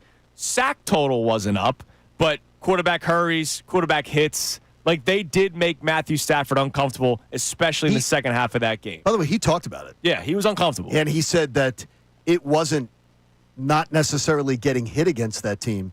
It's the amount of times that they got him off his mark. Yeah, moving you off the spot. And he said the Eagles do a great job. The Eagles, by the way, the Rams were very complimentary. If you go read some of their stuff, incredibly complimentary of the Eagles. And just like saying they won another shot. Yeah, the one guy said, I hate that team. And I love but that. I like good hate. That's good. Yeah, it was good, though. Even Verse, though, Jared Verse, and like all the stuff he was saying. Yeah, he likes it. He really has some great stuff there. Absolutely. He's the guy who sounds like you wouldn't mind being an Eagle one day. Yeah, he's like the new Micah Parsons. Could be. Sounds like he would like being an Eagle. Yeah, Enjoys exactly. All right. Yesterday, we already played you one clip from Tim McManus. Tim McManus yesterday with Unfiltered talking about Jalen Hurts and the Eagles offense versus Todd Bowles. Well, what will they do this Sunday and for the foreseeable future without Nolan Smith? We know he won't be back, or we expect him not to be back until after the bye, according to Adam Schefter. Here was T-Mac talking about the Eagles and their adjustments they'll make without Nolan Smith. It's not going to be easy. That's a position, really, that the Eagles couldn't afford to lose a lot. Just even coming into the season, like edge rusher didn't feel all that strong, even with Nolan Smith. And Smith has been their number one edge rusher. He's second on the team with 8 pressures through 3 games. We know how well he sets the edge. And so it's not only his pass rush ability, but also what that means for a run defense that, let's face it, has been subpar through 3 games this season. And so we know that Jalen Hunt's going to be the starter at one spot, and that they brought in Zadarius Smith a couple weeks ago. I thought that he made an instant impact, and I think his reps obviously are going to go up. And Josh Uche has been sort of the next man in, and so I think that his reps also increase. And then it really becomes a question between like Patrick Johnson, who they really like as a special teams player. Fangio, seems to gravitate towards him more than not. And Azeez Ojulari, who's been inactive for all 3 games to start this season. And, there's differing opinions on which of those two are going to get more reps. I personally think that Patrick Johnson's going to get at least a chance here to fill in and see if he can help offset, which obviously is a big loss for the Eagles. So a couple of things. He mentions Zadarius Smith, right? Great that he's in-house and great that he's been on the field for a couple games already. That immediate impact that Tim brings up was mainly against the Chiefs. Did not do as much last week against the Rams. Yeah, his name didn't really come up that much, but he played 33% of the snaps against Kansas City, 36% of the snaps last week against the Rams. I would imagine we're in the 40s, 50s now, unless Josh Uche, who I do believe has been playing pretty well under the radar, maybe he plays a bulk of the snaps. We'll see. But one thing about Azeez Ojulari, now look, there's a reason why he's not dressing. And it was a great answer yesterday from Andrew DiCecco, because it's important for people to realize that special teams is a big part of it. It's huge. But I will say this, and look, this is human element. This is not a prediction. This is nothing. Okay. You got to expect a motivated Azeez Ojulari on the field. I would imagine that. He's not dressed for 3 weeks. He came here. Everybody thought he was going to be a big part of the rotation. Not a starter, but a big part of the rotation. I did. He probably thought he was a part of the rotation. And when healthy, we know that he's talented. Maybe Vic Fangio doesn't see it that way, which is why he isn't dressed. But if he does play on Sunday, which you kind of have to expect it at this point, maybe you get a little bit of an extra motivated player because he's trying to prove people wrong. He's trying to prove himself right.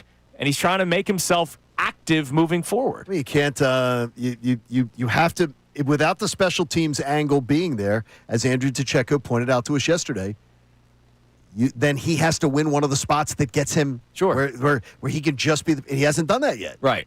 So hopefully he's going to be able to get there. This is the perfect time for you to be able to do it. So there's going to be a lot of adjustments made from Vic Fangio. Ultimately, it still comes to the middle. It still happens. It all starts with Jalen Carter and what he's doing. And if Jalen Carter is creating problems to interior offensive linemen, that's going to make a lot of the guys have success on the outer edge. And when we talk to J.P. Peterson coming up in the 7 o'clock hour. 8 o'clock. 8 o'clock hour, excuse me. We will hear a lot about that. Jalen Carter has a very favorable matchup, as does Jordan Davis. Potentially very favorable matchup to be able to create mayhem up the middle. All right. I love that. Sounds good. Coming up next, it may be a football Friday. Obviously, it's a football Friday. But it's also the beginning of the final series all across Major League Baseball. And believe it or not, the 1-seed dream is still not dead. And the Mets could still be eliminated. We'll update you on all of the playoff scenarios for Major League Baseball coming up next and the logical, likely path to the World Series. It's Kincade and Salciunas on this Friday morning here on 97.5 The Fanatic. Now, on 97.5 The Fanatic Sports Update. The Phils win it after not one but two rain delays last night. I'm Sean Rodman, and the Phillies sit at 94 wins with 3 games to play. The Phillies are just one win away from tying its win total last year as well. The Phillies are back in action tonight at home against the Twins. Aaron Nola is on the mound for the Phils, and Joe Ryan for the Twins tonight. First pitch is at 6:45. The Eagles travel to Tampa today, a day earlier than normal, to try to get acclimated to the Florida heat. The high for Sunday's game is at 89 degrees. They will be without a few players, including Nolan Smith. ESPN's Tim McManus said this on Unfiltered yesterday on who could see an increased workload with Smith out. That Jalen Hunt's going to be the starter at one spot, and that they brought in Zadarius Smith, and I think his reps obviously are going to go up. And Josh Uche has been sort of the next man in. Smith will be out a minimum of 4 weeks as he already headed to the IR. John Campbell, Zach Bond, Adoree Jackson, and Tanner McKee were all limited at practice yesterday, and Lane Johnson and Will Shipley both practiced in full. This update is brought to you by Groundworks, your trained and certified expert waterproof basement waterproofing and foundation repair since 1997. Book your free inspection at groundworks.com. I'm Sean Rodman on the home of the best birds coverage, 97.5 The Fanatic and 97.5thefanatic.com. The Eagles are flying with one goal in mind.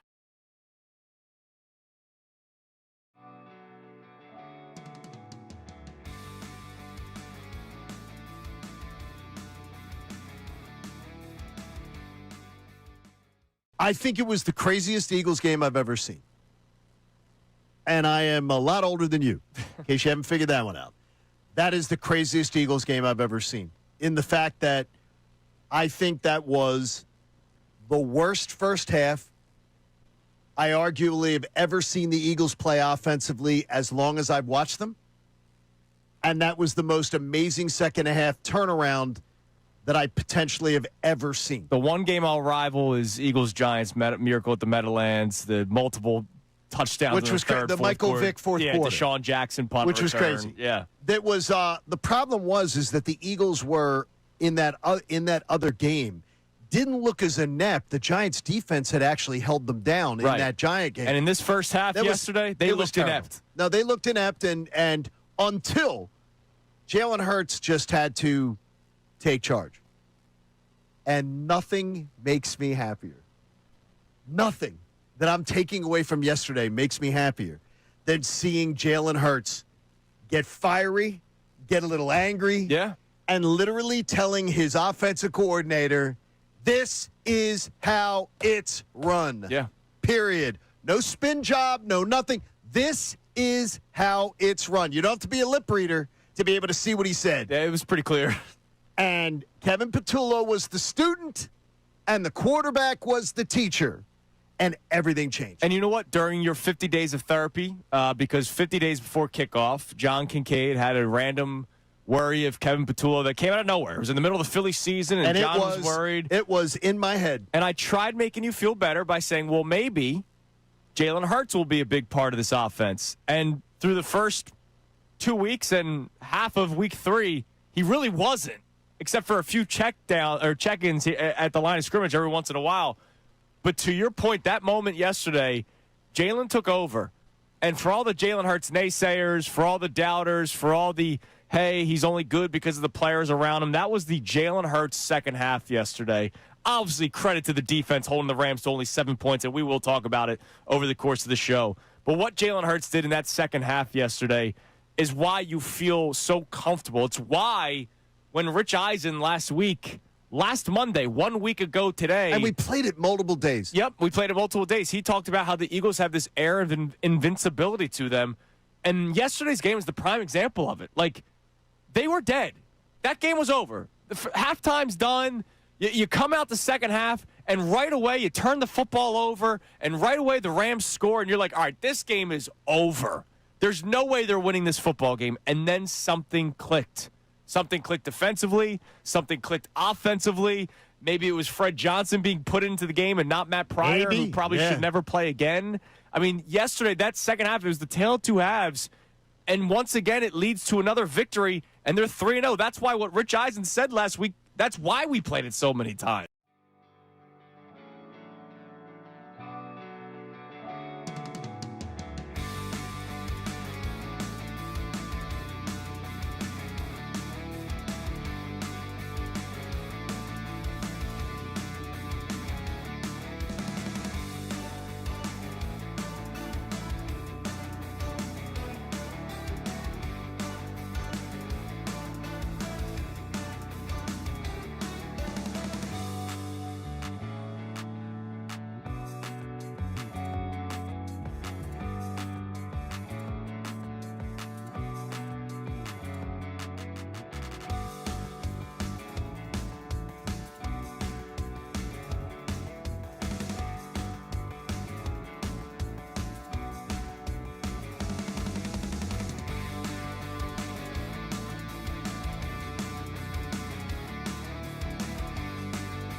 if you're an NFL player. I just saw a video pop up on my timeline during the commercial break. Isaiah Rodgers, our old Super Bowl champion cornerback that would be nice to still have here. Isaiah Rodgers is on the flight because they're going to Ireland. Okay. Because they got the first of 2 international games back-to-back weeks. So we got 9:30 a.m. football on Sunday while we're tailgating. He posted a video of his seat from the plane. It's nuts. They have individual cubicles. Yeah, they got they chartered, I saw, where the NFL makes them. Sure. Now, makes them charter those specialty planes for the travel overseas. And it's like, think of an office cubicle, but you're in a plane seat.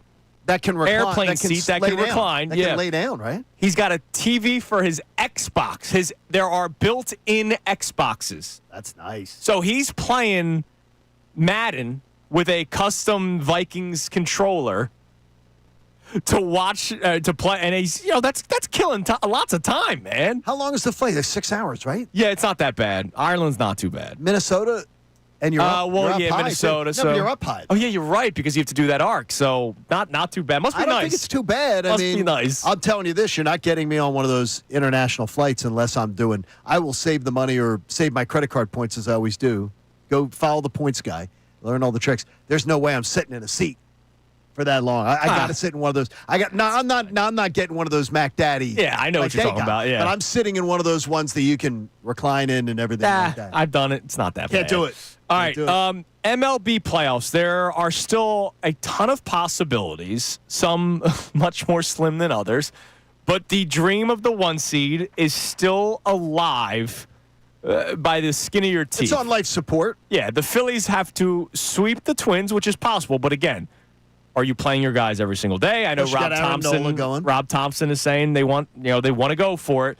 But the Brewers have to be swept by the Reds. Now look, the Reds are still fighting for a playoff spot. They're 1 game back of the Mets for that final wild card spot. So the Reds have something to play for.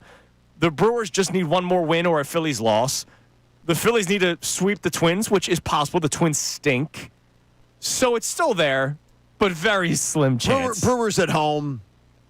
It's hard to believe that the Reds will go in and sweep them because the Reds have not played that well. Even with a chance to clinch a playoff berth this week, they've not played that well at home. Sure, and there's 6 games under 500 on the road this year. Brewers have the magic number of 1 over the Phillies. They get that, they'll clinch. The only team that's locked in this morning in the entire National League is 3. The Dodgers is the 3 seed. They're the only team that can't move because the Cubs have a magic number of 2 over the Padres. And why that's important is the Cubs want to be able to host the 3-game wild card series over the Padres. So it's just a matter of could the Padres still catch the Cubs? And again, Cubs magic number's 2. They've got the Cardinals this weekend at home. Cubs-Cardinals hate each other. Yes, they do. That's weird. That's a rivalry right there, man. Padres have the Diamondbacks who are fighting for their lives, but the Diamondbacks now, they're on life support. I mean, they're but a team like the Diamondbacks, let's say they lose one of the games, they're going to still play their guys. They'll still play their guys. It looks like it'll be, but that one is the Cubs are trying to hook it at, and then the Mets, of course, with a magic number of 3. The Mets have a magic number of 3 going into their final 3 games to try to eliminate the Reds. Right. It's amazing considering where the Mets were this season and where they are now. It's unbelievable. They've been up and down like crazy. That's crazy.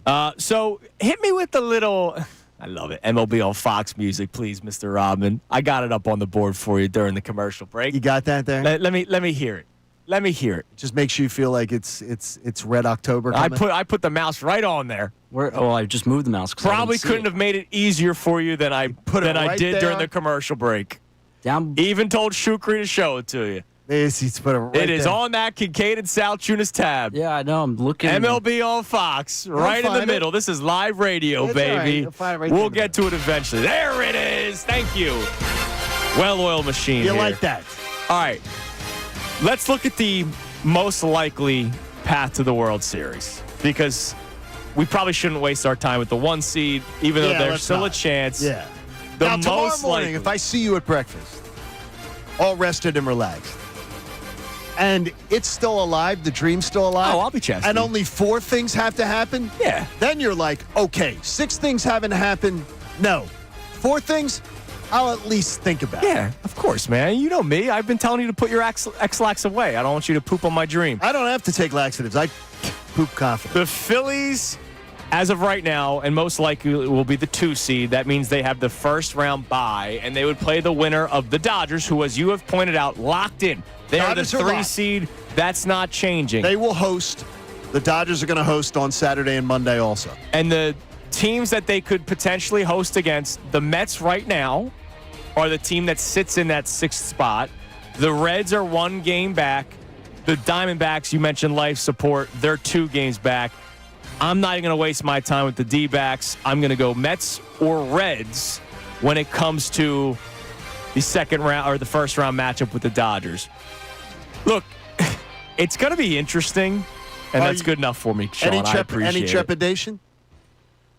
Look, I'm not worried about myself. Who could give them a 3-game series? The Reds, because of the pitching. I think so, too. The Reds have a better chance than the Mets, I believe, to take the Dodgers because of the way that pitching staff works. Or to just make the Dodgers play 3 games. Sure. That's all. I mean, to me, I'm not even going to dream it until if the Reds win 1, then I'll dream it. That maybe we can get the gift that somebody takes him out of the way. But until I see that, I'm not going to even allow myself to dream. I'm just thinking about the Dodgers. I've already been doing deep dives into the Dodgers, thinking that that's what it's going to be. Yeah, and I think that's very likely. But I think the Reds are the most likely team to push them to 3 games. Let's see. The Reds this season against the Dodgers, not good. 1-5. 1-5 against the Dodgers this season. So that's not necessarily good for the argument there. But we just know that this pitching staff is good, and who knows? You know, bats can go cold. We've seen it. We saw the Phillies last year against the Mets. Bats go cold at the worst time, and you lose. And so there is a chance still Phillies-Mets could be another divisional round series. Oh, no. I will not be okay. I'm afraid. I will not be okay, John. You will need to hold my hand throughout it. Okay. Most likely, Phillies, Dodgers, and let's go. By the way, this with the Dodgers, I think the Dodgers are the worst draw for the Phillies in the National League postseason picture. Worst possible draw. And I don't want to play them in 5. I wish somebody would knock off the Dodgers, so I will be rooting like mad for somebody to upset the Dodgers because I think they are the most dangerous team that they could face, and I think that they are because they can pitch their backsides off, and if that lineup comes alive, just wakes up offensively, the Dodgers could just be they'd be really nasty. So to me, I don't like playing the Dodgers in 5 either, in the short series. Dodgers in 7, I'd feel much better with, where you had a little more wiggle room. Because, man, they're pitching. Ohtani's just throwing up zeros. Is it fair to say? Yes. Was it last week or 2 weeks ago? I had all the comparisons with the Phillies and the Eagles. Remember all the similarities, the way the season's been playing out and everything. So, like the Eagles were the 2 seed last year in the Super Bowl, right? Or in the NFC conference standings, the Phillies are the 2 seed in the NL East. Or in the National League. Is it fair to say that like Eagles-Rams in the divisional round, Phillies and whoever they play in the divisional round might be the most difficult series and not so much the NLCS? It could be. No, I absolutely think. You know how I feel about the Brewers? I think the NLCS. I'm not terrified of the Brewers. I do have the fear of the Padres because of the bullpen, but it has not been good since the trade deadline. But Phil's Cubs, Phil's Padres, Phil's Brewers. Like, I have more fear Phil's Dodgers in round 2 in a 5-game series than those other teams in the NLCS. Here's the only thing that you should really be scared of. Or maybe you're going to tell me that we shouldn't because it's too small a sample size. This playoff format, this will be the 4th year of this playoff format. The 2 seed in the playoffs under this current format is 0-6. Has never won a divisional series. Yeah, I don't really make much of that. What do you think it could be? My guess is the 6th seed has been hot. Well, no, in a lot of these. Well, no. It's the 2 seed. Remember, they don't always play the 6 seed. Sometimes they play the 3 seed. Right. Because the years they've played the 6 seed, the 6th seed has been hot. Okay. So just saying to you, the 2 seed is 0-6. In the American League, they haven't won a series. In the National League, they haven't won a series. So the Phillies will be looking to do something that has not been done. I don't make that much of it. Okay, well, the hot team, though, but you don't So you don't think the Phillies could be subject to that hot team? And then the layoff and the whole, I don't know. Well, it could be, but if they face the Dodgers aren't a hot team. The Dodgers are just good, right? Dodgers pitching's hot. Sure. The Dodgers pitching is absolutely hot. They've been the Phillies starting pitching. On a rampage. Phillies starting pitching's been hot. I feel good about them.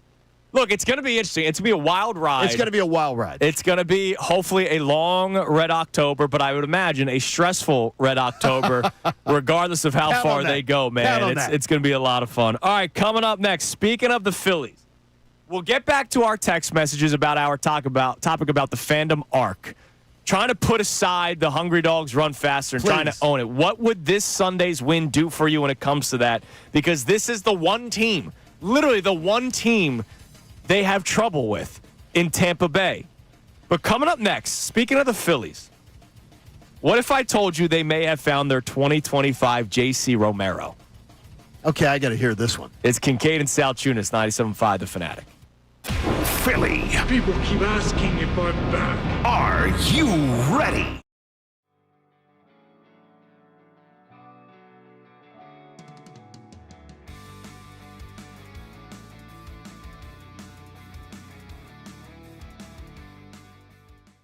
I think it was the craziest Eagles game I've ever seen.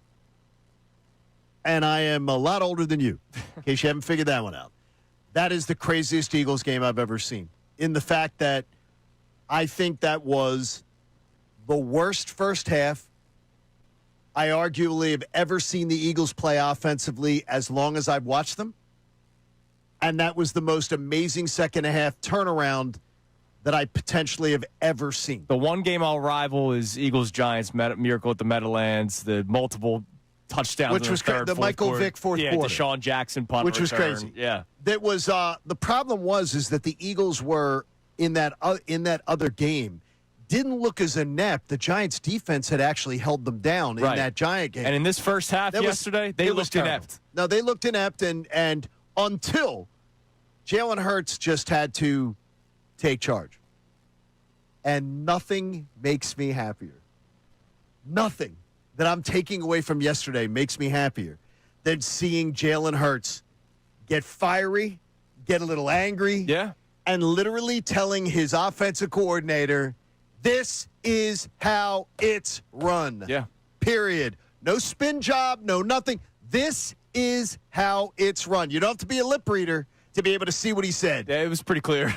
And Kevin Patullo was the student, and the quarterback was the teacher, and everything changed. And you know what? During your 50 days of therapy, because 50 days before kickoff, John Kincade had a random worry of Kevin Patullo that came out of nowhere. It was in the middle of the Philly season, and John was worried. It was in my head. And I tried making you feel better by saying, well, maybe Jalen Hurts will be a big part of this offense. And through the first 2 weeks and half of week 3, he really wasn't, except for a few check-ins at the line of scrimmage every once in a while. But to your point, that moment yesterday, Jalen took over. And for all the Jalen Hurts naysayers, for all the doubters, for all the, hey, he's only good because of the players around him, that was the Jalen Hurts second half yesterday. Obviously, credit to the defense holding the Rams to only 7 points, and we will talk about it over the course of the show. But what Jalen Hurts did in that second half yesterday is why you feel so comfortable. It's why when Rich Eisen last Monday, 1 week ago today. And we played it multiple days. Yep, we played it multiple days. He talked about how the Eagles have this air of invincibility to them. And yesterday's game is the prime example of it. Like, they were dead. That game was over. The halftime's done. You come out the second half, and right away you turn the football over, and right away the Rams score, and you're like, all right, this game is over. There's no way they're winning this football game. And then something clicked. Something clicked defensively. Something clicked offensively. Maybe it was Fred Johnson being put into the game and not Matt Pryor, who probably should never play again. I mean, yesterday, that second half, it was the tale of two halves. And once again, it leads to another victory, and they're 3-0. That's why what Rich Eisen said last week, that's why we played it so many times.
I think it was the craziest Eagles game I've ever seen.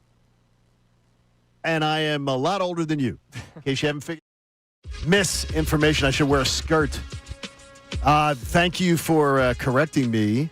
And I just tweeted out to that Steve Valenti. Just can't trust the media these days. No, you can't trust the media when they actually correct themselves. You can't trust the mainstream media because they don't. But you can trust me. Steve Valenti pointing out in the National League, 2 seeds never won. In the American League, 2 seeds always won. Oh. Steve Valenti, great job. That's terrible on my part. Well, then I'll stand by my opinion. It terrible does nothing on my to me. part. So it does nothing for you. Yeah, it doesn't. Okay. Yeah. So that's a good job, Steve, and I appreciate you pointing that out. Steve, you want to spot on the show, Good job, Steve. Excellent work. All right. Excellent work. Steve's our new information and statistician. No, that's good. That's really, really good. He's our Elias. Excellent. All right.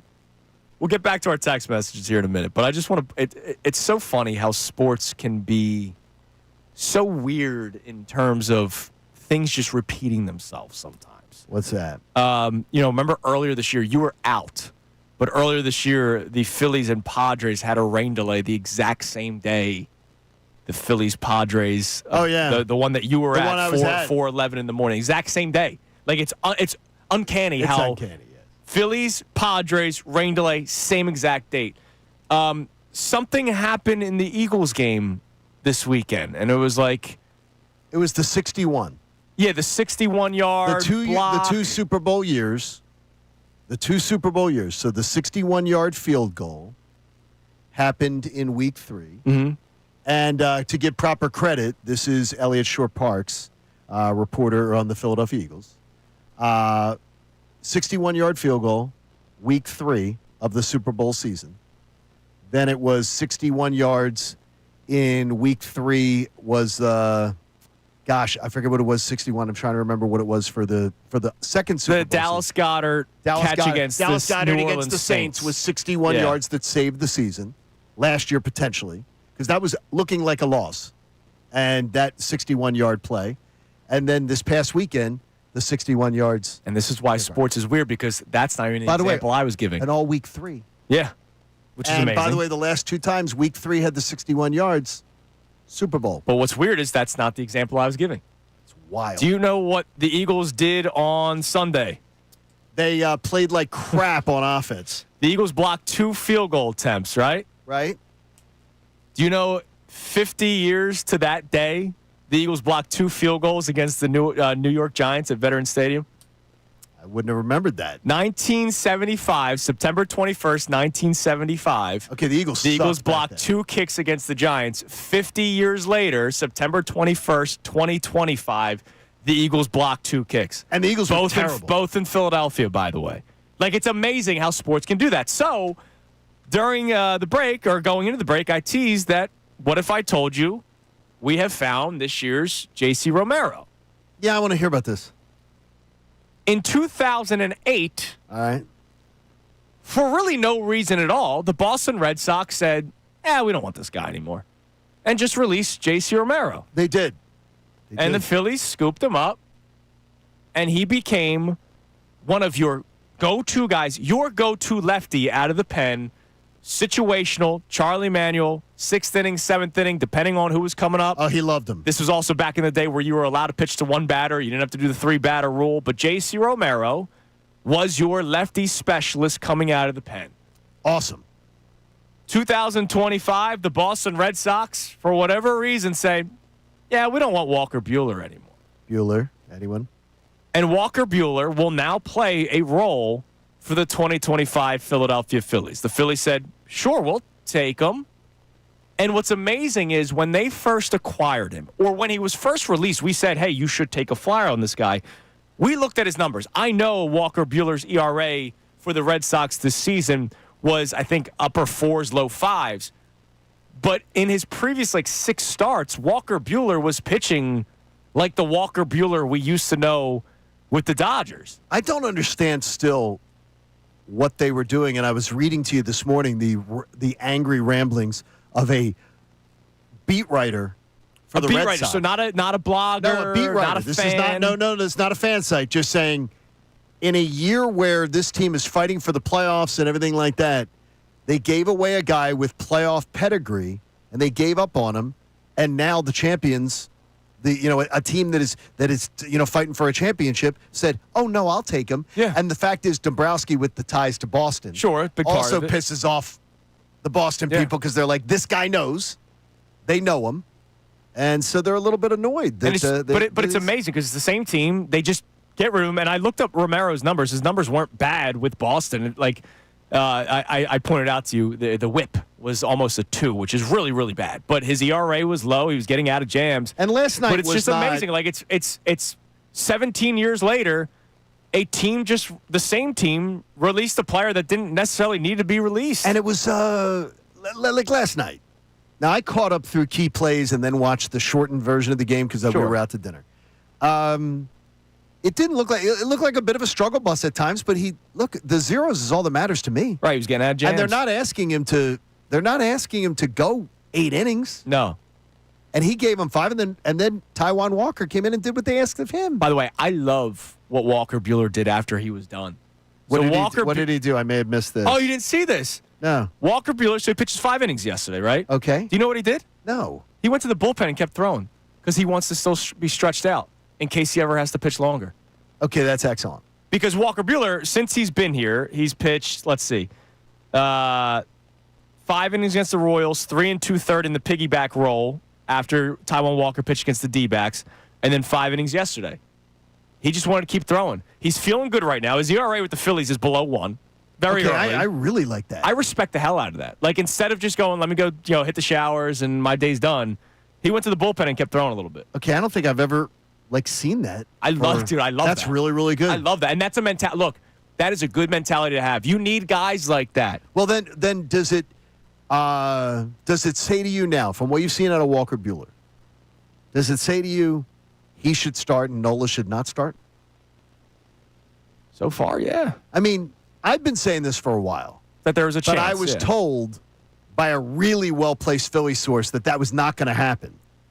But has Walker Buehler changed the talking point and made it like, why wouldn't you? That's another zero. That's another zero that this guy's thrown up for you. I don't know why you wouldn't consider it. He's been fantastic. And again, you're not asking him to do. You're asking him to be Noah Syndergaard, a 4 or 5 inning guy. Yeah, and look, and he's also a guy because he is he has a resume. He's a guy where you say, all right, this is the plan, but if you're pitching well, why not let him keep going? Yeah, I don't understand. To me, I'm telling you, I absolutely am thinking about it. Since July 5th, John. Right. His first start in July, he was still with the Red Sox. Since July 5th, Walker Buehler has pitched 59 innings. He's 5-1 with a 3.20 ERA. I'm telling you. Like, honestly. You can't make the case. No one can make the case that Aaron Nola deserves to start in the postseason. And if anybody does, it's just because of the name. And if Rob Thompson does it, it's giving him a Lifetime Achievement Award. It's not because he deserves it. Right. All right. Interesting. Coming up next, we'll check our text line. Sorry. Went a little long there. But I also have a segment for you guys. That's going to be the reason why the tush push is going to be banned. Uh-oh. Because it literally cannot be flagged. It's Kincade Salciunas, 97.5 The Fanatic. Now on 97.5 The Fanatic Sports Update. After a couple of rain delays, the Phils got the win yesterday, and now they sit at 94 wins with 3 games to play. I'm Sean Rodman, and the Phillies are just a win away from tying its win total from last season. Phillies are back in action tonight at home against the Twins. Aaron Nola's on the mound for the Phils tonight, and Joe Ryan for the Twins. First pitch is at 6:45. The Eagles travel to Tampa today, a day earlier than normal, to try and get acclimated to the Florida heat. The high for Sunday's game is at 89, but we know how Florida is. The humidity will make that feel a little bit hotter. They will be without a few players, including Nolan Smith, this weekend for the Eagles. ESPN's Tim McManus said this on Unfiltered yesterday, and who could see an increased workload with Smith out. But Jalen Hunt's going to be the starter at one spot, and that they brought in Zadarius Smith, and I think his reps obviously are going to go up. And Josh Uche has been sort of the next man in. Smith will be out at least 4 weeks as he's on the IR. Jahad Campbell, Zach Bond, Adoree Jackson, and Tanner McKee were all limited at practice yesterday. Lane Johnson and Will Shipley both practice in full. This update is brought to you by Discover. Do you know what's accepted at 99% of places that take credit cards nationwide? If you guessed Discover, you guessed it right, based on the February 2024 Nielsen report. I'm Sean Rodman on the home of the best Birds coverage, 97.5 The Fanatic and 97.5thefanatic.com.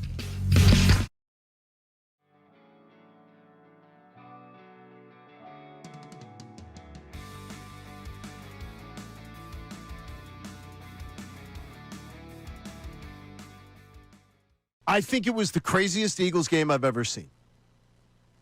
And I am a lot older than you, in case you haven't figured that one out. That is the craziest Eagles game I've ever seen. In the fact that I think that was the worst first half I arguably have ever seen the Eagles play offensively as long as I've watched them.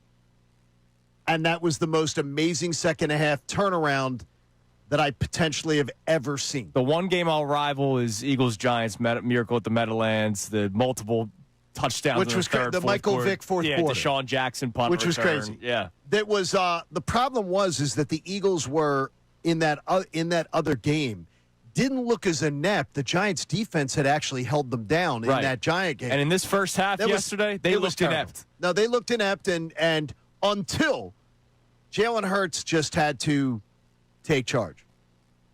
And nothing makes me happier. Nothing that I'm taking away from yesterday makes me happier than seeing Jalen Hurts get fiery, get a little angry, and literally telling his offensive coordinator, this is how it's run. Yeah. Period. No spin job, no nothing. This is how it's run. You don't have to be a lip reader to be able to see what he said. Yeah, it was pretty clear. And Kevin Patullo was the student, and the quarterback was the teacher, and everything changed. And you know what? During your 50 days of therapy, because 50 days before kickoff, John Kincade had a random worry of Kevin Patullo that came out of nowhere. It was in the middle of the Phillies season, and John was worried. It was in my head. And I tried making you feel better by saying, well, maybe Jalen Hurts will be a big part of this offense. And through the first 2 weeks and half of week 3, he really wasn't, except for a few check-ins at the line of scrimmage every once in a while. But to your point, that moment yesterday, Jalen took over. And for all the Jalen Hurts naysayers, for all the doubters, for all the, hey, he's only good because of the players around him, that was the Jalen Hurts second half yesterday. Obviously, credit to the defense holding the Rams to only 7 points, and we will talk about it over the course of the show. But what Jalen Hurts did in that second half yesterday is why you feel so comfortable. It's why when Rich Eisen last Monday, 1 week ago today. And we played it multiple days. Yep, we played it multiple days. He talked about how the Eagles have this air of invincibility to them. And yesterday's game is the prime example of it. Like, they were dead. That game was over. Halftime's done. You come out the second half, and right away you turn the football over, and right away the Rams score, and you're like, all right, this game is over. There's no way they're winning this football game. And then something clicked. Something clicked defensively. Something clicked offensively. Maybe it was Fred Johnson being put into the game and not Matt Pryor, who probably should never play again. I mean, yesterday, that second half, it was the tale of two halves. And once again, it leads to another victory, and they're 3-0. That's why what Rich Eisen said last week, that's why we played it so many times.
I think It's also the beginning of the end of the 2025 regular season in Major League Baseball. Okay, someone needs to know where Rodman got his sweatshirt. The Ryder Cup. Could you tell us, please? Go ahead. You tell them. At the 2025 Ryder Cup.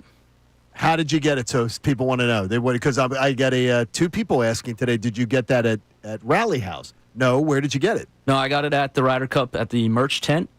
I believe this one is from Barstool, so you probably could order it online too. Oh, I okay. believe. So check it on out. Well, you That's made the trip, which is really cool. You went on Wednesday for the practice round? Yes, up there awesome. Wednesday for the practice round from 7 a.m. to 5 p.m. So got to see the opening ceremonies too. And See people checking out your The hoodie. People checking That's it the out beauty there. of That's YouTube. great. You can watch the show and rip what we wear on a daily basis. All right, so let's get a text message or two here, and then I want to tell you another reason why the tush push will be done after this season, unfortunately, because they are trying to find reasons why, Johnny, as we know. You think they are? And I thought this was a very well-written article. It's just a shame that it's going to lead to what it's going to lead to. But what do we got, Sean? all right, no name on this one. This person checking in saying, I am very confident in the Eagles' ability to beat the Bucs.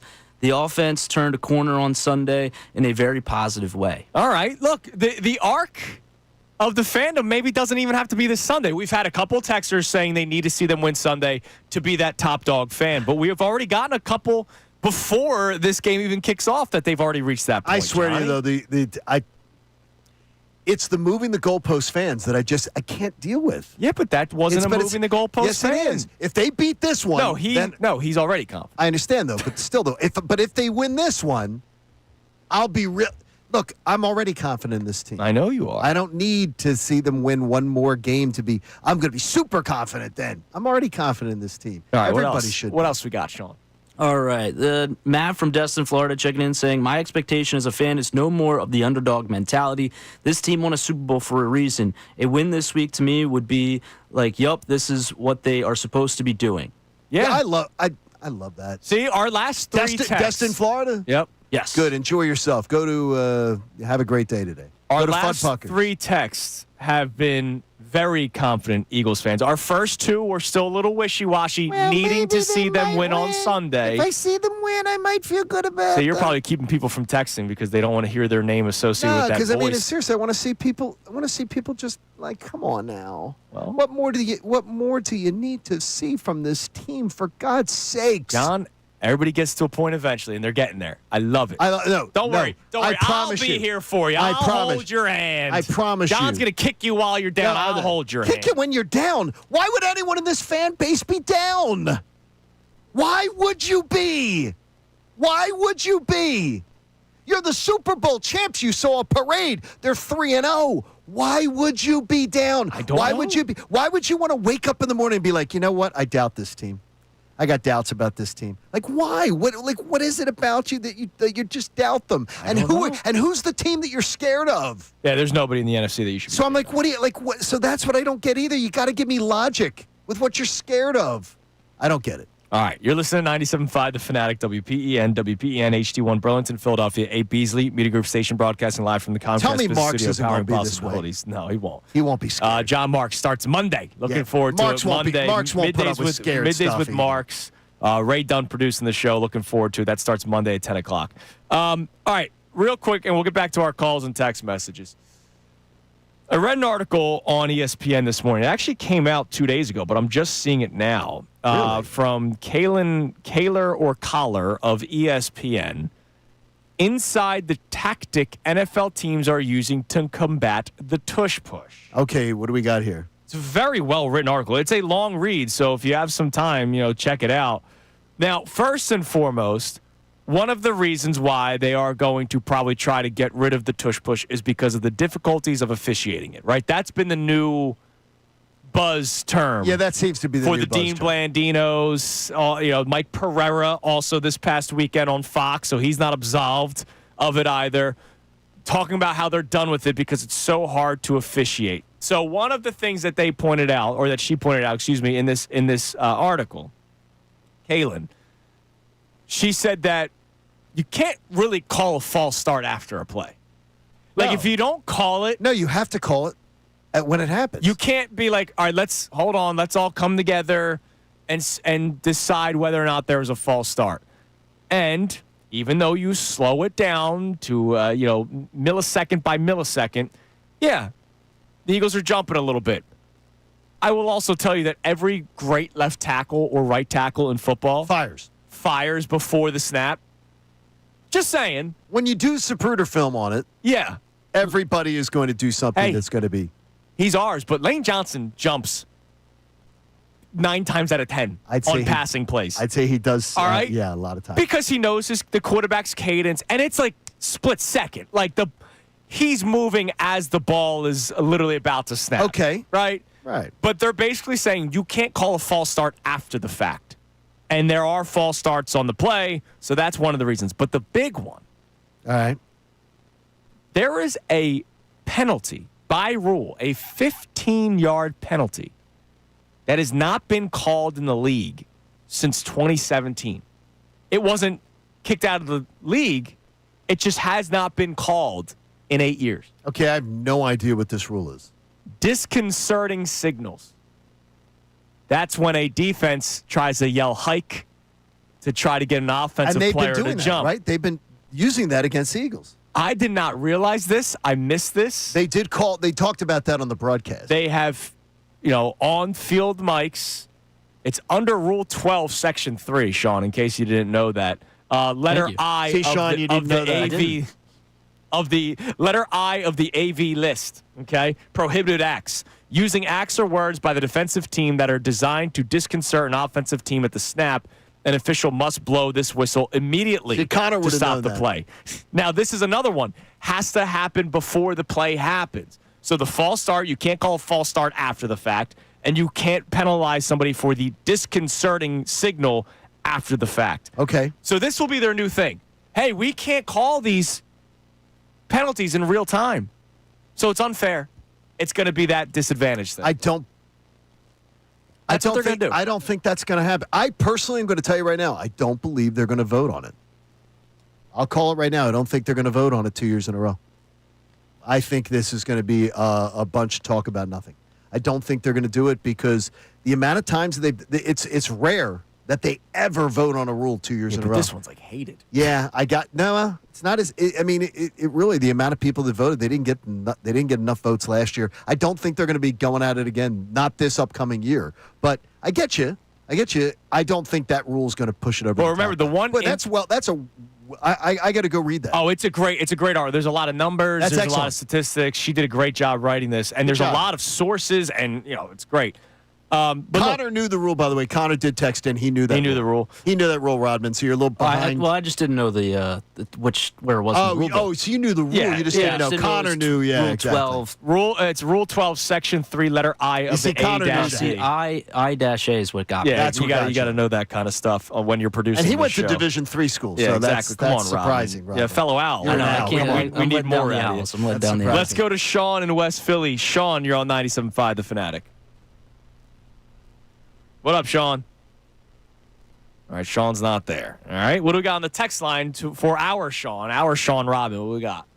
All right, let's see. We have one on the tush push. The tush push can be flagged, this person says. It's very easy to officiate other sides and neutral zone infractions, but I guess they're kind of not going towards that. No, they can flag that. They can flag that one. It's the false start that it's like you would have to be watching the game in slow motion to be able to call it. And that is what the complaints are from teams not named the Philadelphia Eagles, which I understand, even though it's our play and we love it. No, I understand it I too. understand why people zoom in slow-mo and they see that the Eagles are jumping.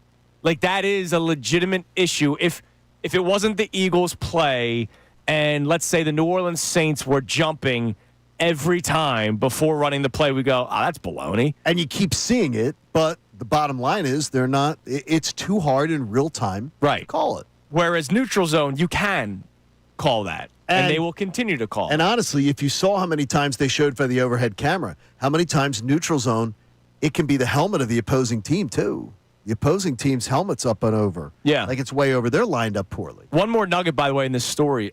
Each NFL club can submit up to 10 questions about specific plays to the league office each week. A source with direct knowledge. 10? Yep. A source with direct knowledge of the NFL's officiating department said that it wasn't the Chiefs who made an official inquiry about the play, but a future opponent of the Eagles. Packers. Could be. Bunch up. Seriously. These Packers. plays shouldn't happen because of false starts. These are dead plays, is a statement from one of the sources. And that's why it's going to get banned after this. I saw people, by the way, this week with the Packers and the Chiefs ahead of the Eagles in power rankings. The Packers, who just put up, 10? Against the Browns, yeah, and lost. At the Browns? Yeah. They put up 10 points. And they're saying, boy, Jordan Love and this Packers team. They'll bounce back this week. I'm like, come on. Oh, no, they'll bounce back. They'll beat the Cowboys. But they put up 10 at Cleveland. Yeah. And you're putting them ahead of the Super Bowl champions? It's ridiculous, man. All right, coming up next, Sean Rodman producing the show today. It is today's headlines with Sean Rodman. It's we do showtime. that coming your way next, and I believe a Sixer will be mentioned in it. It is Kincade and Salciunas, 97.5, The Fanatic. Philly. People.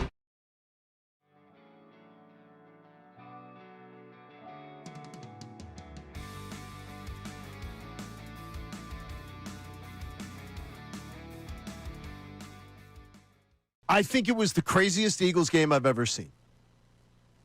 And I am a lot older than you, in case you haven't figured that one out. That is the craziest Eagles game I've ever seen. In the fact that I think that was the worst first half I arguably have ever seen the Eagles play offensively as long as I've watched them. And that was the most amazing second half turnaround that I potentially have ever seen. The one game I'll rival is Eagles-Giants miracle at the Meadowlands, the multiple touchdowns Which in was third, the fourth Michael quarter. Vick fourth yeah, quarter. Deshaun Jackson punt Which was return. crazy. Yeah. That was the problem is that the Eagles were in that other game didn't look as inept. The Giants defense had actually held them down in that Giant game. And in this first half yesterday, they looked inept. No, they looked inept and until Jalen Hurts just had to take charge. And nothing makes me happier. Nothing that I'm taking away from yesterday makes me happier than seeing Jalen Hurts get fiery, get a little angry, and literally telling his offensive coordinator, this is how it's run. Yeah. Period. No spin job, no nothing. This is how it's run. You don't have to be a lip reader to be able to see what he said. Yeah, it was pretty clear. And Kevin Patullo was the student, and the quarterback was the teacher, and everything changed. And you know what? During your 50 days of therapy, because 50 days before kickoff, John Kincade had a random worry of Kevin Patullo that came out of nowhere. It was in the middle of the Phillies season, and John was worried. It was in my head. And I tried making you feel better by saying, well, maybe Jalen Hurts will be a big part of this offense. And through the first 2 weeks and half of week 3, he really wasn't, except for a few check-ins at the line of scrimmage every once in a while. But to your point, that moment yesterday, Jalen took over. And for all the Jalen Hurts naysayers, for all the doubters, for all the, hey, he's only good because of the players around him, that was the Jalen Hurts second half yesterday. Obviously, credit to the defense holding the Rams to only 7 points, and we will talk about it over the course of the show. But what Jalen Hurts did in that second half yesterday is why you feel so comfortable. It's why when Rich Eisen last Monday, 1 week ago today. And we played it multiple days. Yep, we played it multiple days. He talked about how the Eagles have this air of invincibility to them. And yesterday's game is the prime example of it. Like, they were dead. That game was over. Halftime's done. You come out the second half, and right away you turn the football over, and right away the Rams score, and you're like, all right, this game is over. There's no way they're winning this football game. And then something clicked. Something clicked defensively. Something clicked offensively. Maybe it was Fred Johnson being put into the game and not Matt Pryor, who probably should never play again. I mean, yesterday, that second half, it was the tale of two halves. And once again, it leads to another victory, and they're 3-0. That's why what Rich Eisen said last week, that's why we played it so many times.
Live, the Fanatic.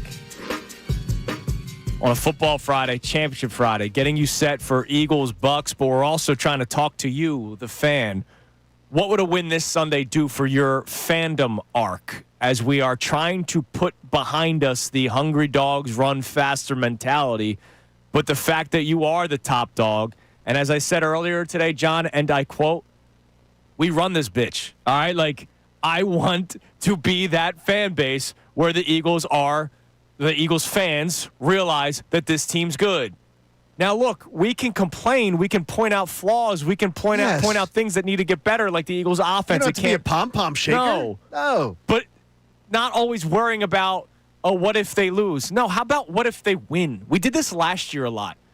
Man, what if this happens? What if that happens? The same can be said about 31 other teams in the NFL. Yeah, what if they win this one? What if they lose? What if they, come on now. I mean, the fact that people are sitting there still putting parameters on the Eagles. I'll believe in the Super Bowl champs. I'll believe in this team if they do this for me. One more thing for me. And I guarantee you, these same folks, they'll be 4-0 and go, yeah, they're 4-0, but they really haven't played really well. I'm not really sure. I'll wait and see. This Denver team, it'll be a real good measuring stick. I don't have time. I honestly, I can't do it. No, at this point, the measuring stick game is for everybody the Eagles are playing. The fact that the Eagles are the team that people are trying to beat, that should be the measuring stick for other teams. I mean, come on now. All right. It is time now for today's headlines with Sean Rodman. Today's headlines with the Connor Thomas. Sean Rodman, brought to us by who? It is brought to you by Lundy Law. For over 70 years, Lundy Law has been fighting for injured people. If you need them, remember the name Lundy Law, your injury lawyers. Visit LundyLaw.com. That's LundyLaw.com. What do we got? All right, well, let's start with the Sixers. We kind of teased it a little bit earlier, but Kyle Lowry is joining a new team. That new team is Prime Video. He'll be joining their basketball analysis in the season while he's also on the Sixers. He's expected to be featured on NBA On Prime's coverage of the leagues when they begin on October 24th with a doubleheader. Boston at New York, followed by Minnesota and the Lakers. He's supposed to have a role that night still, too. Go. Get out. Get out. Get out now. Why are you so angry about it? Get out now. Because, look, you're still playing, and I don't know why you're back this year. I don't understand it. Go now. This is you're not a serious organization.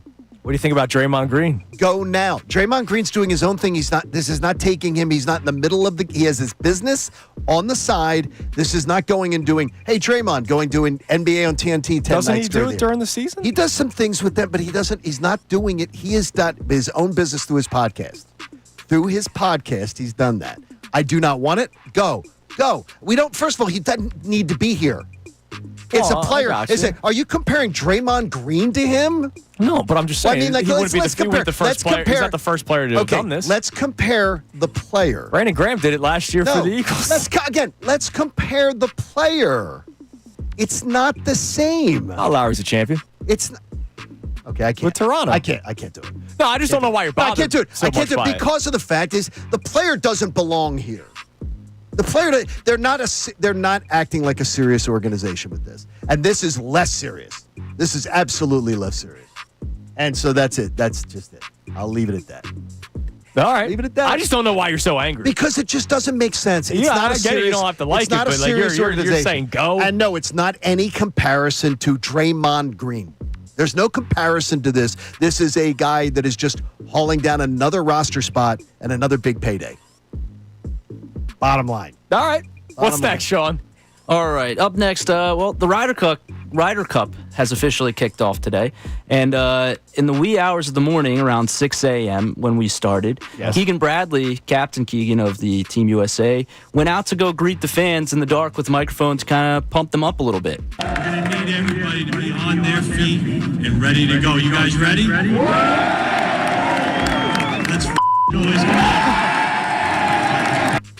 I love it. Look, we talked about this earlier in the week. Sean, we mentioned you on the show earlier in the week that you were there for the practice round.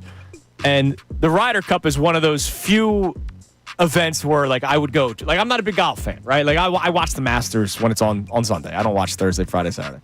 I'm a fake golf fan. It's like in Phoenix before the whatever the trash company is that does the Waste Management Open. Waste Management. But like it's a party scene. I would love to go to that. Like that sounds like a cool event to go to. And the fact that the players they'll take it seriously when they're playing, but it's not like Michael Key or whatever the guy's name is. It's not like he's walking up saying, all right, I need everybody to be quiet.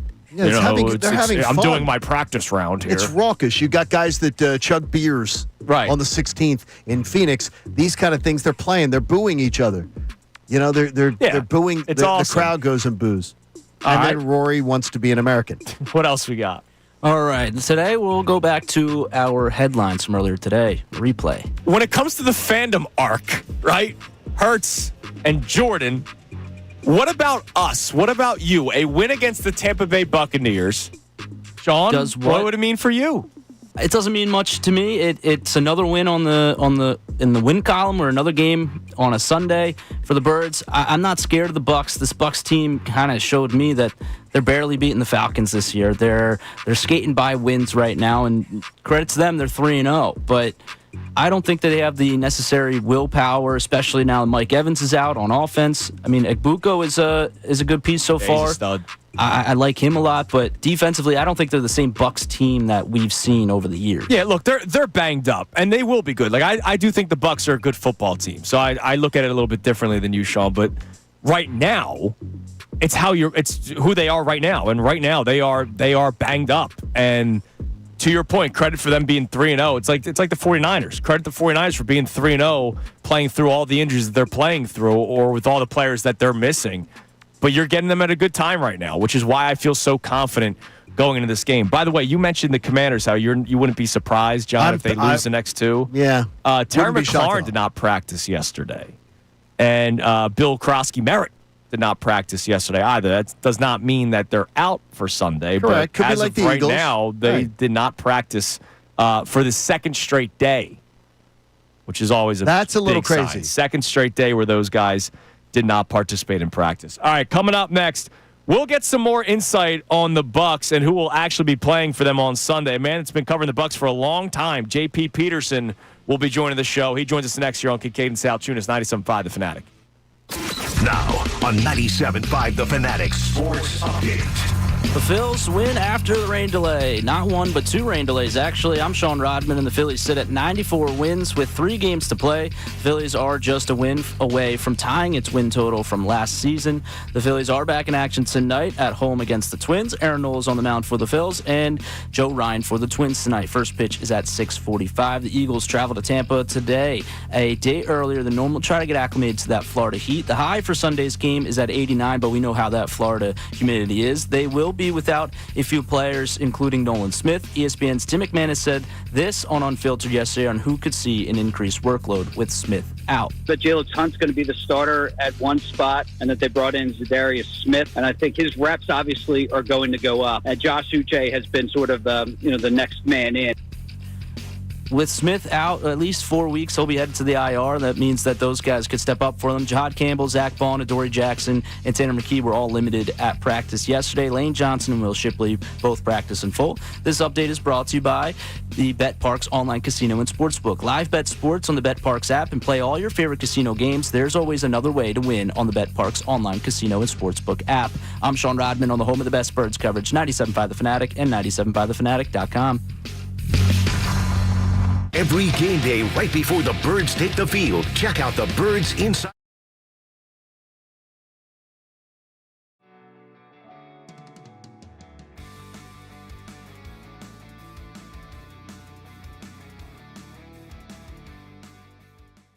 I think it was the craziest Eagles game I've ever seen. And I am a lot older than you, in case you haven't figured that one out. That is the craziest Eagles game I've ever seen. In the fact that I think that was the worst first half I arguably have ever seen the Eagles play offensively as long as I've watched them. And that was the most amazing second half turnaround that I potentially have ever seen. The one game I'll rival is Eagles-Giants, Miracle at the Meadowlands, the multiple touchdowns which in was the third, the fourth Michael quarter. Vick fourth yeah, quarter. Deshaun Jackson punt Which was return. crazy. Yeah. That was the problem is that the Eagles were in that other game didn't look as inept. The Giants defense had actually held them down in Right. that Giant game. And in this first half yesterday, they looked inept. No, they looked inept, and until Jalen Hurts just had to take charge. And nothing makes me happier.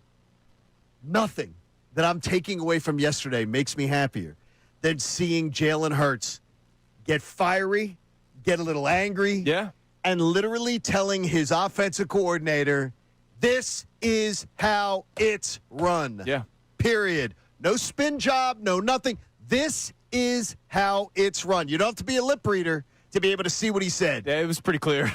And Kevin Patullo was the student, and the quarterback was the teacher, and everything changed. And you know what? During your 50 days of therapy, because 50 days before kickoff, John Kincade had a random worry of Kevin Patullo that came out of nowhere. It was in the middle of the Phillies season, and John was worried. It was in my head. And I tried making you feel better by saying, well, maybe Jalen Hurts will be a big part of this offense. And through the first 2 weeks and half of week 3, he really wasn't, except for a few check-ins at the line of scrimmage every once in a while. But to your point, that moment yesterday, Jalen took over. And for all the Jalen Hurts naysayers, for all the doubters, for all the, hey, he's only good because of the players around him, that was the Jalen Hurts second half yesterday. Obviously, credit to the defense holding the Rams to only 7 points, and we will talk about it over the course of the show. But what Jalen Hurts did in that second half yesterday is why you feel so comfortable. It's why when Rich Eisen last Monday, 1 week ago today. And we played it multiple days. Yep, we played it multiple days. He talked about how the Eagles have this air of invincibility to them. And yesterday's game is the prime example of it. Like, they were dead. That game was over. The halftime's done. You come out the second half, and right away you turn the football over, and right away the Rams score, and you're like, all right, this game is over.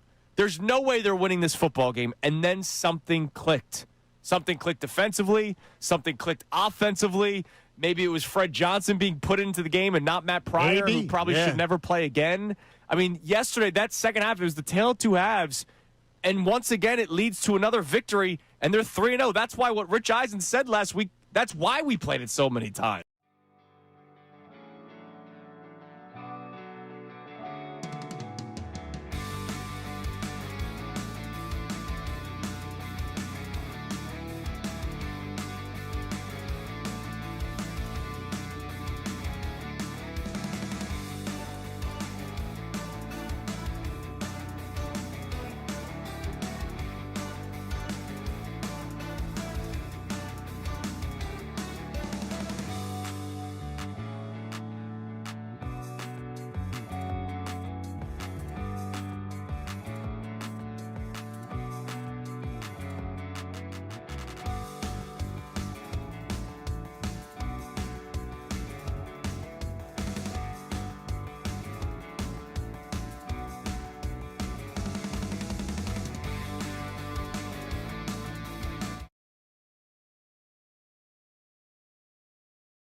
.25 here on Kincade Salciunas, 97.5 The Fanatic. We'll get some insight here momentarily on the Bucs from Johnny's buddy J.P. Peterson. But let me tell you about the deal of the week. It's a great one, especially for this time of the year. 2 adult combo tickets to the Bates Motel for the price of 1. That's 2 tickets for $52. Half off Halloween thrills at the Bates Motel in Glen Mills, one of the most frightening haunted attractions in the country. Get this exclusive offer while supplies last at 975thefanatic.com/deals. Over the last couple of years, the most frightening place in the country for the Eagles has been Tampa Bay. Yeah, it's frightening. They just seem to struggle against the Bucs, man. But I feel good about this Sunday. You feel good about this Sunday. But let's get some real insight, Johnny, from our next guest. Yeah, J.P. Peterson joins us now, and we've been hopefully the phone will be connected through. We were having a little problem earlier. J.P. joins us. J.P. Peterson has been had his hand on the pulse of Tampa Bay sports for a quarter of a century. And he's a guy that I got to cross paths with in Atlanta. Really, really good. I joined him on his show yesterday. A lot of fun. And let's just say he hasn't been very hospitable, these Buccaneers, when we go visit them. No, they have not been. So he's on with us now fun, yes. on the Comcast Business Hotline, where every day in business, big day, let Comcast Business help you move forward with what's next. Our man, JP. What's up, Peterson joins us. JP? What's up? Good morning, Philly fellas. What's happening? How are you? We're ready to travel this afternoon. Yeah, we're flying down this afternoon with I believe a lot of Eagles fans. I've already gotten reports yesterday. I know somebody that was on a flight down, and she was the only one not wearing green on the plane. So be prepared for a lot of Eagles fans down in Tampa this Sunday. Bring it on. You're all going to pass out by the second quarter. Well, we're glad to sell your tickets for you. Well, that's what I'm happy for. So JP, let's talk about that heat. Let's talk about that heat. Yeah. How bad is it for opposing teams? Like last week, the Eagles played the Rams, and it was a 1:00 game. So a West Coast team traveling east. So that means it's 10 a.m. We know that is a factor. When teams are coming into Tampa, how used to the weather are the players of the Buccaneers, and how much of an impact does it typically make on a yearly basis when teams come down there during this time of the year? You mean to Raymond James Stadium, the Eagles' house of horrors? Yes. Yes, you've lost 4 of your last 5 here because it's hot. I remember last year after that, what was it, 33-16 whooping, I passed by the Eagles locker room where they have those little tubs outside, usually reserved for kids in the summer, and they're all full of ice, and there's 12 big guys trying to get in that thing because they were toast. They were toast. And I actually talked to Baker about this on Wednesday, and I said, do you guys actually monitor the other team, like which players are just done? And he's like, absolutely. We use that as a big advantage. Guys talk is like, this guy's toast, he can't run anymore, blah, blah, blah. And they go after those guys. So they scout it, and they really look for it, especially in the second half. It's brutal. The on-field temperature last week was 120 degrees. That's just nasty. And I don't know why, but for some reason the NFL does not provide any shade on the sidelines whatsoever. Maybe it's for sight lines or whatever, but last week they were trying to put up some makeshift shade on the sideline. It just gets in people's head. It's brutal. And I asked Todd Bowles about it as well, and he said, this is what we talk about in training camp, and be mentally tough. And it's all in the head, It's like you got to just keep pushing yourself, but it's real, and it causes injuries. Mike Evans went out last week with a hamstring, and that's typically what happens with those soft tissue injuries when you're dehydrated. Your muscles just don't have more water in them. So it's a huge factor in a game like this, and the team that, you got to rotate your defensive linemen early on. You can't rotate your offensive lineman, right? But you got to rotate those guys and try to be fresh for the second half. In this game, I think it's going to be really, really close, so I think it's going to be a huge factor. With what Todd likes to do historically against the Eagles and his game plans, are they healthy enough to be able to do what they've done in the past against the Birds? No, 100% no. And Baker Mayfield shows up on the injury report yesterday. He did not practice. He's got a sleeve on his right arm, a biceps injury. He got hit pretty violently in the game while throwing, and I thought right at that moment that he might have to come out of the game, but of course he didn't. The adrenaline in the moment, he didn't. Now, he didn't mention it on Wednesday at all and wasn't wearing a sleeve or anything on, but he was out yesterday, so his availability, I don't know. I mean, if he can't play, then, it's over. We got Teddy Bridgewater, though. Yes, he's still playing. Wow. Yeah, he looked good in practice yesterday, we're told, so. But if Baker can't play, but more it's about the offensive line. And I talked to Baker about this yesterday, too. He talked about their tone setters. Luke Gedeke, the right tackle, he's out. Cody Mock, the right guard, he's out. O'Keefe, their kind of H-back, lead back. When they want to start running power, they put him in. He's an attitude guy. They don't have any of those guys. And those are your core glass eaters, like they call it, right? And against a team like Philadelphia, how big with all the big guys up front, those are guys you got to have, and they don't have them. So this is the reason I think the Eagles get the edge in this game is Mike Evans is not going to play. They didn't win a game last year when Mike Evans was out because the offense goes through him. So it's not a good situation injury-wise, not only the amount of injuries, but who is injured. They lost Kalijah Kancey, their fine first-round defensive tackle who was having a great season up front. So The Bucs are beat up, but it's the Eagles. So the guys, next man up mentality. But at some point, the next man up is a practice squad guy, and he's just for a reason, right?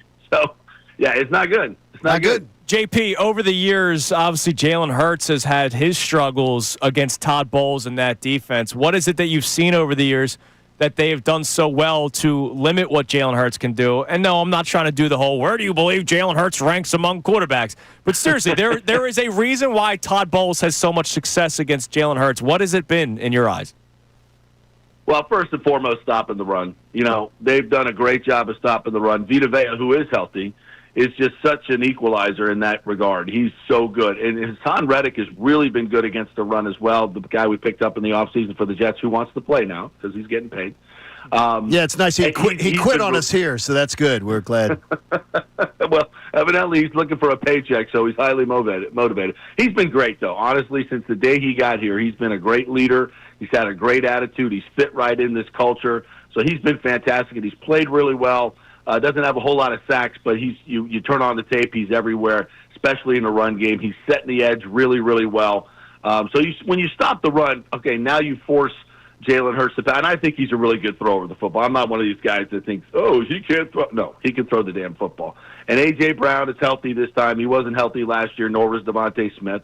So, but the Bucs corners are much better this year. Jamel Dean is playing at a very high level. If you look at all those crazy analytics, he's like among the best in coverage and actually caught a ball last week. He's never been able to catch a football. Everybody was giving him the business, but he finally caught a ball last week and scored on a pick six. He's dropped so many freaking picks. It's unbelievable. So he caught one, and this new rookie, Benjamin Morrison from Notre Dame, is a really good cover guy, very physical. Jacob Parrish they got from Kansas State. He's another really good kind of plucky corner, fast and physical. So they've upgraded in the back end. Antoine Winfield's back. So this defense is playing really, really well. I think it's going to be a low-scoring game. I'm taking the under on this one. Of course, I did that last week and got screwed. But this one, I think it's just a low-scoring game, and it's going to come down to that fourth quarter. Who wants it more? Now, if Baker doesn't play, I don't know how the Bucs score. I don't know. I said it to you yesterday. If when you're looking at this matchup with the Birds, if Todd Bowles at 3-0 in that division and clearly being the class of the division and winning it 4 years in a row already, is there any chance that he says, let me get my guys sort of rested up this weekend and give some guys some rest in order to say, I'm going to try to win the war and not worry about this immediate battle? It's not his style. It's not the Bucs style. He's temple tough, he's like Andrew, my partner here. We're also temple tough. Hell yeah. Yeah. It just, there's no back down in this guy, especially, and Philly, Temple, all that plays into it. And they've circled this game, and you can tell because, Godwin and Wirfs should have been on the 4-game IR to start the season, all right? Both of them. And they didn't do that. And we're like, why not? And it's because of this game. They feel like this game is going to determine who has home field for the NFC Championship game. Would you rather be in Philly at -20 or in Tampa at 65? You guys would probably be in Tampa or allowed to be in Tampa. But it's that big a game, and I believe it is. I think that could be the tiebreaker to see who hosts that NFC Championship game. And when you're talking about how different these venues are, it's a huge, huge game. So I still think they're going to pour everything they can possibly into it. Wirfs is not. He's probably 80% on the surgically repaired knee, but I think they want him to go.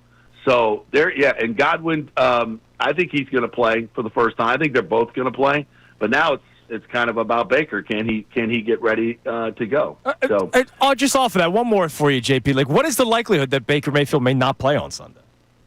I don't. I'll be honest with you. I don't know. I don't know because this kind of popped up yesterday. He did not talk about it at all Wednesday or hint anything about it. So it was a little weird that it just kind of popped up like this. So I don't know. I don't know. He's tough as nails, and I've seen him play through so much stuff. It's incredible what this kid can do, what this guy can do. So I think he's going to try to give it a go.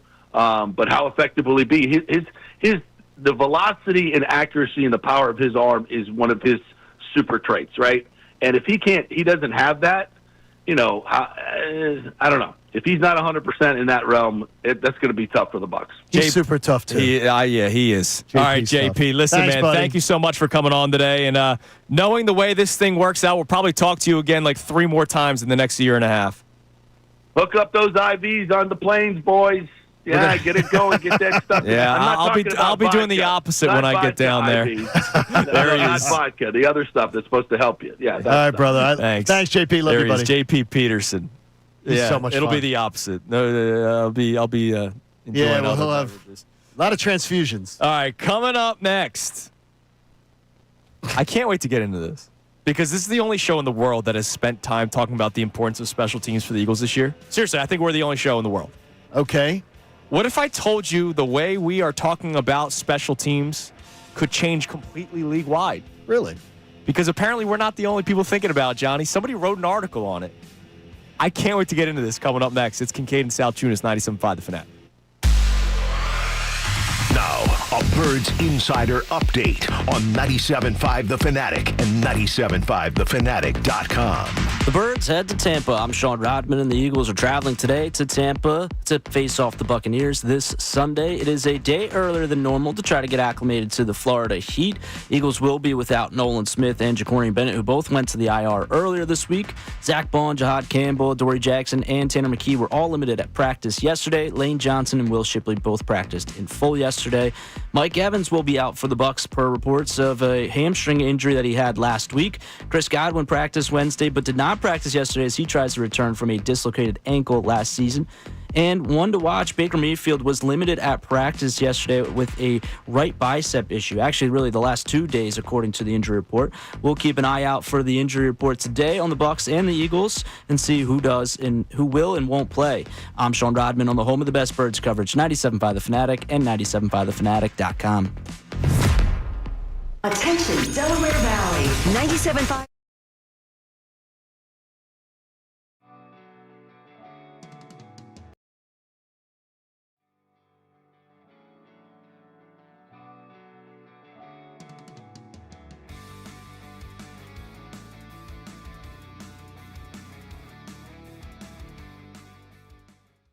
But I will say this. Like, if you can't beat the Eagles when they play a first half like that, is anybody going to beat this team? Like, and that's not even hyperbole. I mean, it's not going to be easy. Listen to this, Ricky. Not only are they 3-0 on the season, they are 19-1 in their last 20 games. Do you know how crazy that is? Do you know how spoiled we are right now as a fan base? They have won 19 of their last 20 games. They're 17-0 when Jalen Hurts starts and finishes. Think about that for a second. 17 straight wins with Jalen Hurts starting and finishing the game. Here's another wild stat. Jalen Hurts just had his 19th straight game without throwing for 300 yards.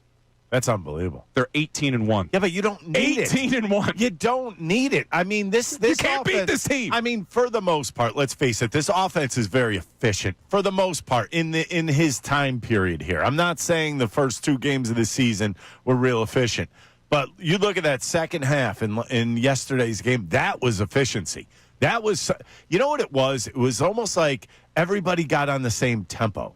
You know what I mean? You look at the first half, they were getting it handed to them. And I'm not talking just score-wise, but like physically, the Eagles were getting it handed to them. And that, I think that surprised me the most. Out of all that happened in the game yesterday, I think the Eagles being out-physicaled in the first half and beaten badly in the trenches early on, I think that stood out to me.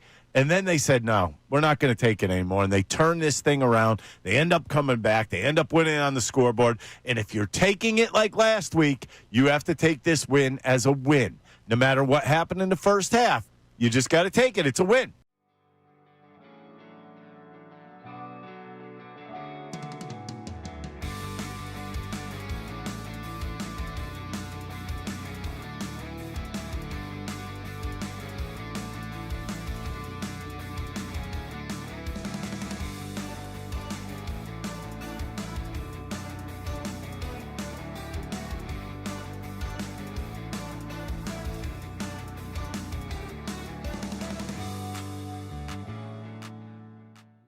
After that strip sack, the Rams score. It's 26-7. On the next drive, 5 plays, 89 yards for a touchdown, and you saw him go deep to A.J. Then he goes deep over the middle to Dallas Goedert. They follow that up with a 13-play, 72-yard touchdown drive. But for me, I mean, the best part of the whole day, that final drive in the fourth quarter, 17 plays, 91 yards. Do you know they picked up 4 third-down conversions on that drive? Yep. And a fourth-down touchdown pass to Devontae Smith. Oh, my Ice in the veins, man. Jalen Hurts, this is why he's so damn good. This does not happen to a regular team. Let me put it this way. Almost every other team in the league not necessarily quits, but kind of goes on cruise control. Instead, they were like, you know what? We got to find our offense now. Let's kick it in gear. Let's see what happens. And I almost think it was opposite. Usually when you're in the lead, you don't go into cruise control until like halfway through the fourth quarter with that big of a lead.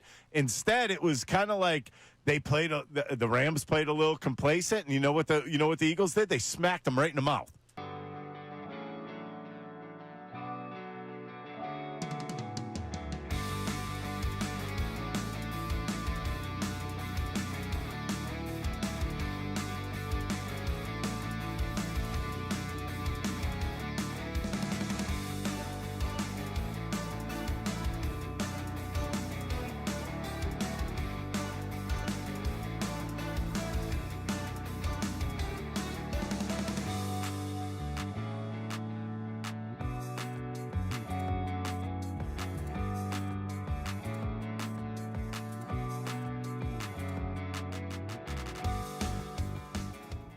On Tuesday, during the second opinion segment, I show love to Braden Mann, who was a big reason why you won that game. You did. And, of course, special teams does not just mean kicking the field goal and punting the football. Special teams also means defending it. And we saw 2 block kicks this past weekend for the Philadelphia Eagles.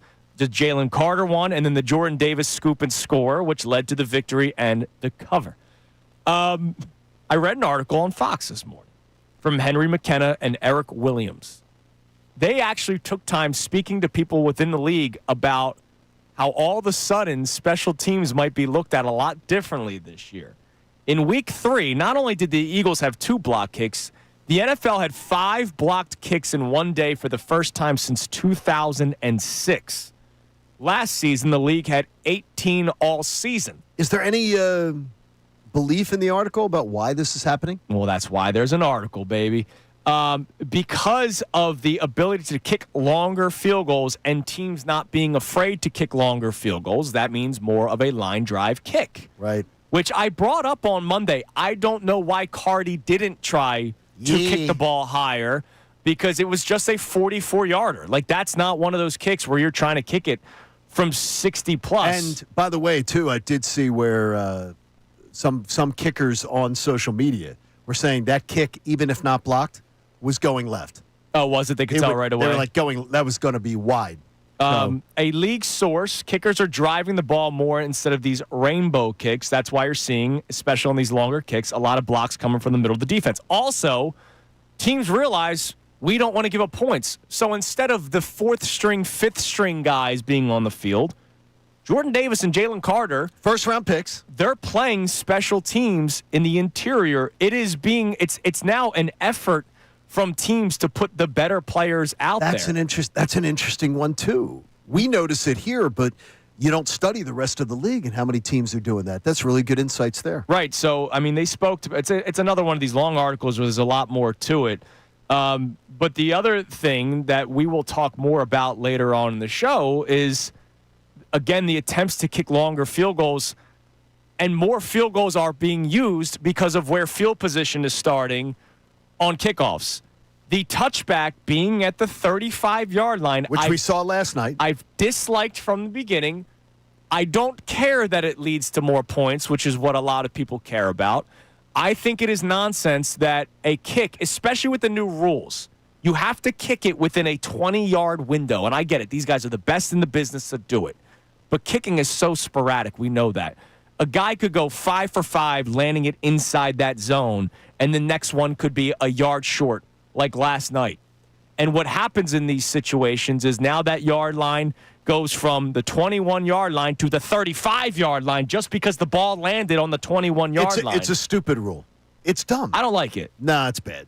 And it changed the game last night. A hard-fought game between two teams tied in the last minute of play changes because of 1 yard on a kickoff, ends up giving the ball in the 35, which allows them, with no time, you don't have a lot of time, a couple completions, you're in field goal range. Yeah, in case you did not watch it, it was Seahawks-Cardinals yesterday. A divisional matchup, two Correct. teams that are going to be scrappy this year. I still think it's the Niners and Rams division, but two scrappy teams.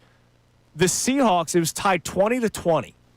And the kicker for Arizona landed it 1 yard shy of the marker, right? He kicked it at the 21. So you automatically get to the 35-yard line. That's 2 plays or one big play to get you in a field goal range, especially the way kicking has changed so much with the ability to work on the kicking ball, the K-ball, in between weeks and not just an hour before kickoff. These kickoffs are longer, and that's why on both sides of the ball, knowing the importance of points and how these games are so close these days, they're saying, let's put our best players out there. So there is reasons behind it, according to sources inside the NFL, as to why special teams is becoming such a bigger added bonus to your success this year. That's good. There's some good stuff to read today. And we care about it on this show. No, we do. That was really good stuff, though, with because men. Damn right, That's good. man. And we brought that up in the second opinion segment. Yes, It was great. What do we got on the text line, Rodman, about any of our topics this morning?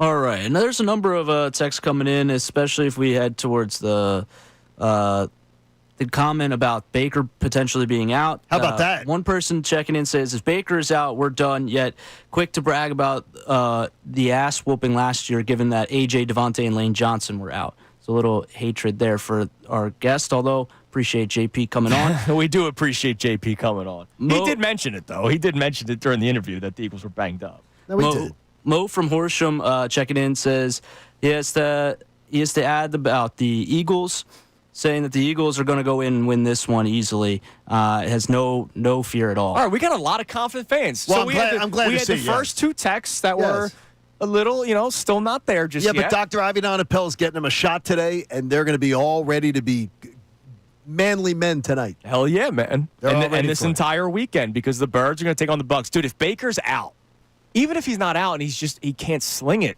because he's going to have to, get your bets in now. 3.5. Yeah, get him in now. 3.5 now. I went to the BetParks app. I'm locked in, so it's all done. Get your bets in now, with all due respect to Teddy Two Gloves. All right? Get your bets in now. All right, coming up next, we talked a little bit about special teams this segment, and I mentioned it's going to be a weapon. It could also be a bad area for the Bucs. So we had J.P. Peterson on yesterday. I don't know if it was with Ray or if it was with Unfiltered. Rick Stroud, who covers the Bucs. He's been covering the Bucs forever. He talked about the special teams issues for the Bucs. And look, in a hot game on Sunday, it could play a major factor, getting all the points in the world that you need, especially if there's a team with an injured quarterback and all these injuries that Tampa has. Hear his insight on that coming up next. It's Kincade and Salciunas, 97.5 The Fanatic. Now on 97.5 The Fanatic Sports Update. Phils win after not one but 2 rain delays last night. I'm Sean Rodman, and the Phillies now sit at 94 wins with 3 games to play, and they are just a win away from tying its win total from last season. The Phillies are back in action tonight at home against the Twins with Aaron Nola on the mound for the Phils and Joe Ryan for the Twins. First pitch is at 6:45. The Eagles travel to Tampa today, a day earlier than usual, to try and get acclimated to that Florida heat. The high for Sunday's game is at 89 degrees, but we know how that humidity works, and it'll be closer to those high 90s. They will be without a few players, including Nolan Smith for the Birds. ESPN's Tim McManus said this on Unfiltered yesterday on who we could see an increased workload with Smith out. That Jalen Hunt's going to be the starter at one spot, and that they brought in Zadarius Smith, and I think his reps obviously are going to go up. And Josh Uche has been sort of the next man in. Smith will be out at least 4 weeks on the IR. Jahad Campbell, Zach Bond, Adoree Jackson, and Tanner McKee were all limited at practice yesterday. Lane Johnson and Will Shipley both practiced in full. This update is brought to you by Mercedes-Benz. Looking for an exceptional driving experience? Experience the power, precision, and intelligence of an iconic Mercedes-Benz SUV at your local Mercedes-Benz dealer today. I'm Sean Rodman on the home of the best birds coverage, 97.5 The Fanatic and 97.5thefanatic.com. The Philadelphia 76ers. Will this be the season they stay healthy and make a push toward the top of the Eastern Conference?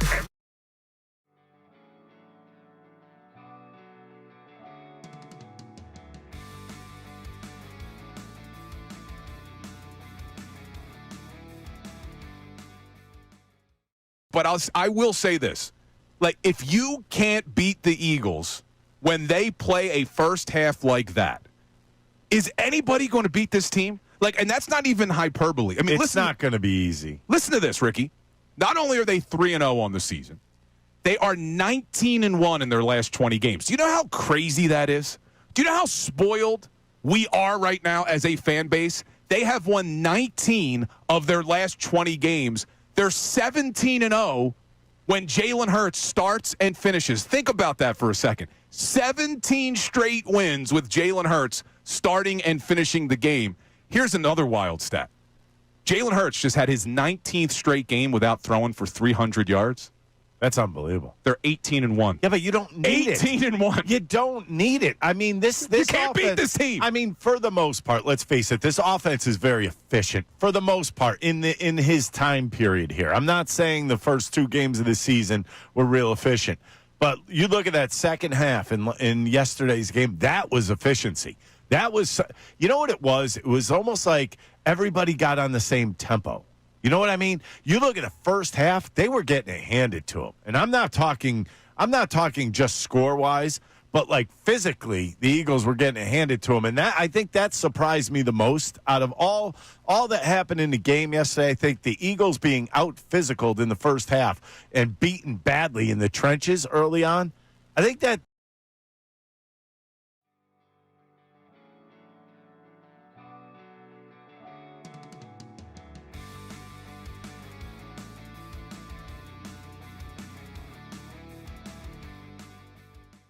Jalen Hurts just had to take charge. And nothing makes me happier. Nothing that I'm taking away from yesterday makes me happier than seeing Jalen Hurts get fiery, get a little angry, and literally telling his offensive coordinator, this is how it's run. Yeah. Period. No spin job, no nothing. This is how it's run. You don't have to be a lip reader to be able to see what he said. Yeah, it was pretty clear. And Kevin Patullo was the student, and the quarterback was the teacher, and everything changed. 3 days before kickoff, John Kincade had a random worry of Kevin Patullo that came out of nowhere. It was in the middle of the Phillies season, and John was worried. It was in my head. And I tried making you feel better by saying, well, maybe Jalen Hurts will be a big part of this offense. And through the first 2 weeks and half of week 3, he really wasn't. Except for a few check-ins at the line of scrimmage every once in a while. But to your point, that moment yesterday, Jalen took over. And for all the Jalen Hurts naysayers, for all the doubters, for all the, hey, he's only good because of the players around him, that was the Jalen Hurts second half yesterday. Obviously, credit to the defense holding the Rams to only 7 points. But what Jalen Hurts did in that second half yesterday is why you feel so comfortable.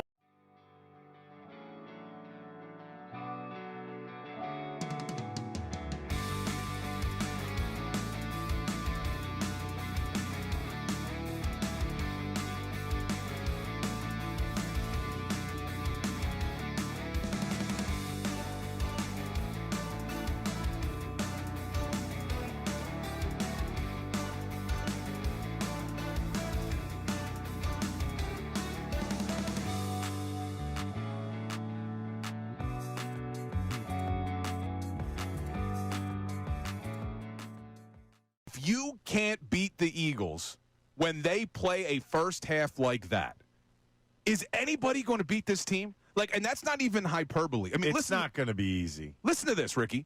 Not only are they 3-0 on the season, they are 19-1 in their last 20 games. Do you know how crazy that is?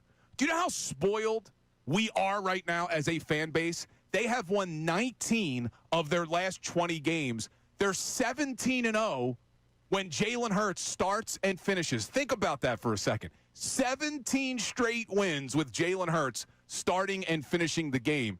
Here's another wild stat. Jalen Hurts just had his 19th straight game without throwing for 300 yards. That's unbelievable. They're 18-1. Yeah, but you don't need 18-1. You don't need it. I mean, this you can't offense, beat this team.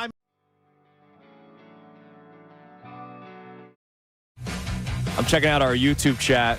They're talking about the upcoming return of John Marks, Monday, 10 o'clock, middays with Marks. Somebody said, what if it was Marks and Dunn? And Dawood says, that sounds like a country group from the late 90s. It does. It really does. Marks and Dunn.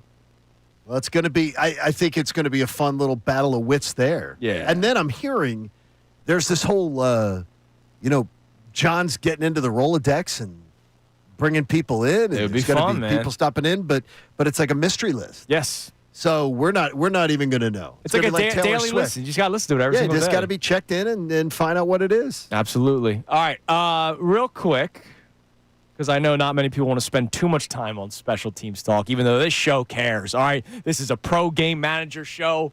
This is a we are a pro special game team manager show, yes. Which is why you made such an emphasis of Jake Elliott's miscues last year. Right, and by the way, Jake's been really good this year. He's been fantastic. And again, with the ability to kick longer in this NFL, it plays a factor. And when it's hot, the ball will fly even more. It's like baseball on Sunday, I would imagine, when the temperatures are 100-plus degrees. Rick Stroud was on the station yesterday, and as you mentioned, he's been covering the Bucs for a long time. Here he was talking about some of the issues that Tampa's been dealing with this year on special teams. The Bucs are playing with more new people than they would like, obviously, with these injuries, and they've lost another special teamer in Coe Keefe, who plays every special teams, and he's also a tight end and sort of a fullback, and he broke his leg in that game. What happened on that play? Obviously, they had a guy leap over the center of their line, and if you look at the replay, he does make contact with the guard's foot on the way down. Wasn't called. It's a sensational play by him, but that's not the only block kick. They've had a punt block. They've given up big returns. They've missed a lot of field goals until last week when Chase McLaughlin made 5, I believe, in the game. So their special teams is not a strength of theirs right now, and I think an awful lot of it has to do with just the injuries. And, you're replacing players with guys that are getting their first taste of the NFL. And look, that's big because we know how slow the starts have been for the Eagles' offense the last 2 weeks. And we know that the Rams were held to field goals in the second quarter last week, thankfully to the defense and what they were able to do. Could you imagine if the Bucs just struggle trying to get 3 on the board when they're as banged up as they are? I feel so good about this game. I feel really good about it, extremely too. confident about this game. The whole Baker Mayfield thing does also put into it is even the fact that he's banged up. Yeah, even if he's not 100%, like he's his right bicep, so his throwing arm. You and I both really admire him a lot. Yeah, I think he's a very quality I'm a big quarterback. Baker fan. Yeah. So the line's still 3.5. That has not changed. Maybe J.P. Peterson has not made it to Vegas yet.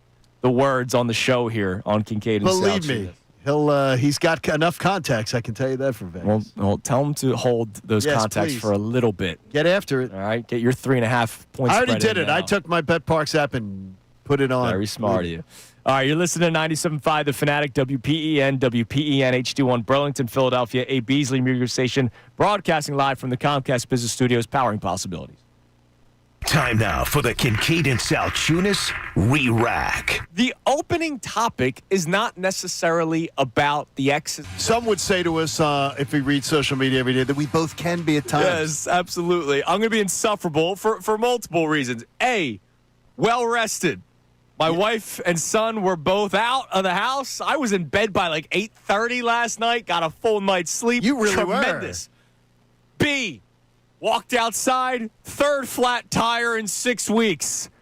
I want to punch my car. Do you have a like a bad cloud you were born I under? have no idea. That's crazy. C, the Eagles are going to kick the Bucs' ass this weekend, and I feel great about it. So we will be talking about that. You just woke up Rodman. Rodman's woken up. He's in for Connor today. You just woke him up. D, Connor's not here, so maybe I'll be even more insufferable because of that. And E, One of our predictions played out yesterday.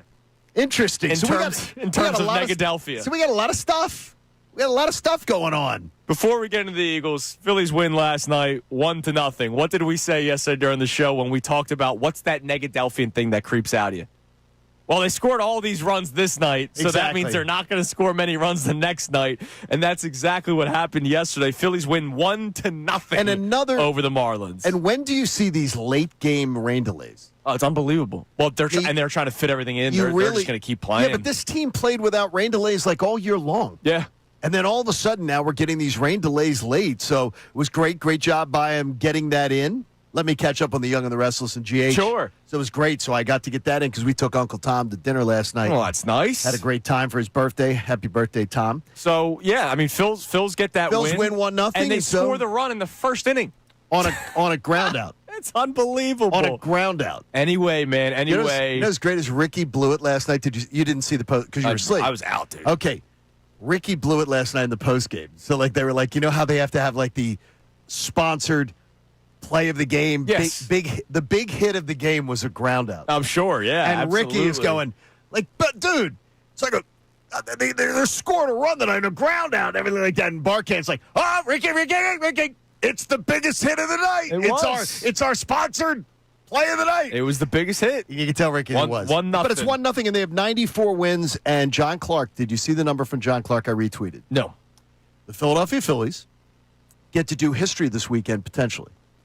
It is the most series tied with the 2011 Phillies that they've ever won in one regular season. That's awesome. And they have a chance to break that if they win 2 out of 3 for the Twins this weekend.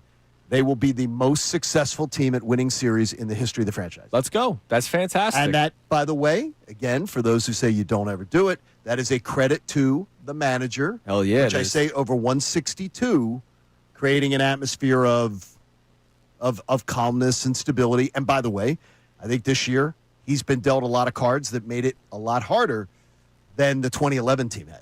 Yeah, especially in-house. He's had to juggle injuries, but also issues with players and egos. I mean, he's done Rob Thompson for managing personalities and everything like that. He does a really good job of it. Damn right. All right. First things first when it comes to the Eagles. We're going to talk about us and you, our fellow Eagles fans. Okay. The opening topic is not necessarily about the X's and O's of the game itself, John. Well, that's why we had DeCecco yesterday. Exactly. The football guy in. So we have talked a lot this week about this Hurts-Jordan arc, the comparisons from Hurts to Tom Brady. It's been a couple of times this week we have talked about it. You know, Damian Woody, former teammate of Tom Brady, talking about the similarities that he sees from Jalen Hurts to Tom Brady. We talked about the moment in the offseason where Michael Jordan and Jalen Hurts were hanging out together, probably more so for the photo shoot and the Jordan brand. But then week 1, when the Eagles host the Dallas Cowboys, who's at Lincoln Financial Field but the GOAT himself? Michael Jordan is in-house. Jalen Hurts scores the rushing touchdown, does the iconic Jordan shrug, right? And, that's awesome. And it's real. It's not fabricated. This feels real that Jalen Hurts is trying to do whatever he can, not just from a successful standpoint of winning, but also how he acts, how he portrays himself, how he's trying to be a leader for his team. And we've said that this game, Sunday, against the Bucs, is one of those Michael Jordan games for Jalen Hurts. Jalen Hurts is a Super Bowl MVP. Just 7 months ago, they won the Super Bowl. Through 3 weeks, it's been odd, but they're 3-0. And right now, they're going to continue to try to find any way to motivate themselves to try to get back to another Super Bowl. And I know Nick Sirianni tried doing the whole baloney, this is banner night? We had no idea. We're not the defending champs. They're trying to ignore it, and I think that's very fabricated. This Sunday is not a fabricated storyline. Jalen Hurts and the Philadelphia Eagles, with him as the starting quarterback, are 1-4 against Todd Bowles and the Tampa Bay Buccaneers. 1-4. Those are real. Those numbers are real. That's not a fabrication. The one game that they did win, I was in attendance in Tampa, and it wasn't pretty that night either. They squeaked out a win against the Bucs that night. Now, you were going to have to Geek Boy did not get to do this yesterday. If I remember right, it's again a game where they sort of made the Bucs bleed out by playing defense, and it was sort of a boring game because I was in the midst of my chemo and everything. You went in my place. Yep. Thank you for that. Of course. It was a good trip. You guys had a great trip. But like they sort of put a chokehold on that offense. Yeah, it was ugly. The Bucks like touchdown was late. Like it was a late touchdown. The game seemed closer because of the score than what it actually was. So it was a dominant win, but it wasn't a style points win. Absolutely. So it plays to the last game of no style points in September. Sure. Now, when it comes to Hurts, even though Hurts, I don't know how much more motivation he needs, right? He's the starting quarterback of the Philadelphia Eagles. That's a difficult job within itself, right? Sure. But he's also a Super Bowl MVP. Some guys get fat and happy. Clearly, Jalen Hurts does not have that in his DNA, right? He's a guy that wants to continue to win. This is one of these games where if he's looking for some sort of motivation, if he's looking for some sort of, I got to prove this guy wrong. On the overnight driving in, I heard it once again. Well, the Eagles 1-4 against Tampa. As we said last week, nobody points out the 3-0 from the Eagles to Sean McVay, Nick Sirianni versus McVay, now 4-0 after the win. Nobody points that out. What they only point out is the 1-4 against Tampa.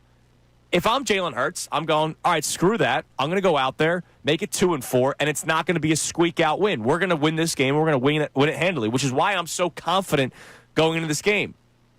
But I want to talk about the fans today, John. Okay, what about them? Because I'm anxious to see what you say is because what do the fans have to do with it? So you and I have been owning the fact that the Eagles are the best team in football, right? Now you were a little bit more confident going into the season, like, no, 3-1 is the standard, not 2-2. 3 minimum, right? Like 3 is the floor of September. But ultimately, I'm with you. Like I was excited to start the season, and let's go back to a conference championship. Try to get back to a Super Bowl where there's a lot of people that are like, well, I don't want to say that stuff just yet. What if injuries happen? Yeah, a lot of things can happen. We're not predicting predicting the Commanders. Injuries, right? We're not predicting injuries. How much would this game do for the fan base's confidence? So when we talk about Jalen Hurts and the Jordan arc, what about the Fandom arc from this hungry dogs run faster mentality to actually owning it? Because this game is one of those games that I think could do something for a lot of people. I'm telling you right now, and this is a guarantee, and I look into the camera and give you the guarantee. If the Eagles beat the Buccaneers on Sunday, or I should say when, there's a little preview. When the Eagles beat the Buccaneers on Sunday, they are guaranteed no.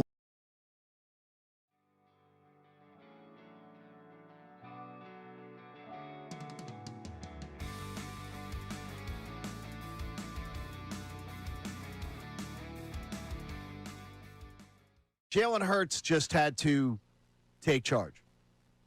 And nothing makes me happier.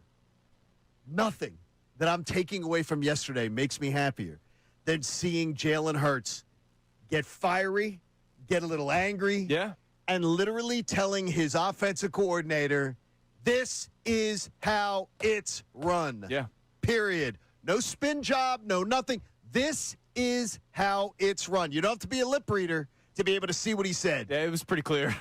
And Kevin Patullo was the student, and the quarterback was the teacher, and everything changed. 2 days before kickoff, John Kincade had a random worry of Kevin Patullo that came out of nowhere. It was in the middle of the Phillies season, and John was worried. It was in my head. And I tried making you feel better by saying, well, maybe Jalen Hurts will be a big part of this offense. And through the first 2 weeks and half of week 3, he really wasn't. Except for a few check-ins at the line of scrimmage every once in a while. But to your point, that moment yesterday, Jalen took over. And for all the Jalen Hurts naysayers, for all the doubters, for all the, hey, he's only good because of the players around him, that was the Jalen Hurts second half yesterday. Obviously, credit to the defense holding the Rams to only 7 points. But what Jalen Hurts did in that second half yesterday is why you feel so comfortable.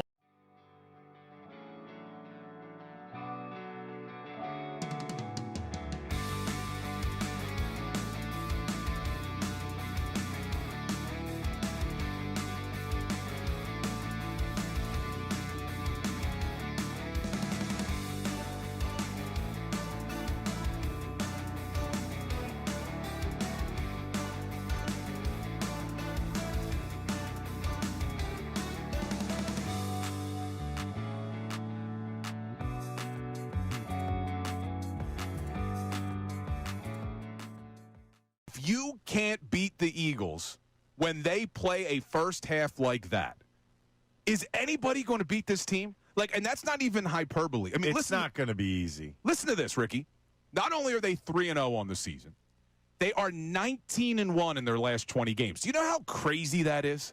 Do you know how spoiled we are right now as a fan base? They have won 19 of their last 20 games. They're 17-0 when Jalen Hurts starts and finishes. Think about that for a second. 17 straight wins with Jalen Hurts starting and finishing the game. Here's another wild stat. Jalen Hurts.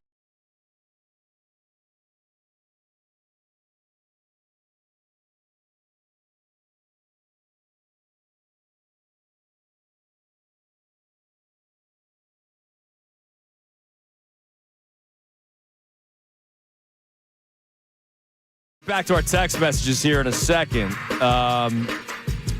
But again, we're talking about the confidence and the confidence arc growing as a fan base and not just always being hungry dogs run faster and no one likes us, we don't care and all that stuff. Let's own the fact that we are the top dog. And so what would this win Sunday do for you? Because the Bucs are that one team. They're that one team that have your number. So what would a win this Sunday do for you? If we look ahead, again, 4-0 when they win Sunday. Winnable game against Denver. Defense is really good, but they've leaked at times this year. Giants, Vikings, who knows if it's McCarthy or if it's Carson Wentz. Giants is second time. The Eagles could very well be 8-0 before they take on the Packers in Green Bay. And then you have the Packers-Lions back-to-back, and then followed by a Cowboys game, divisional.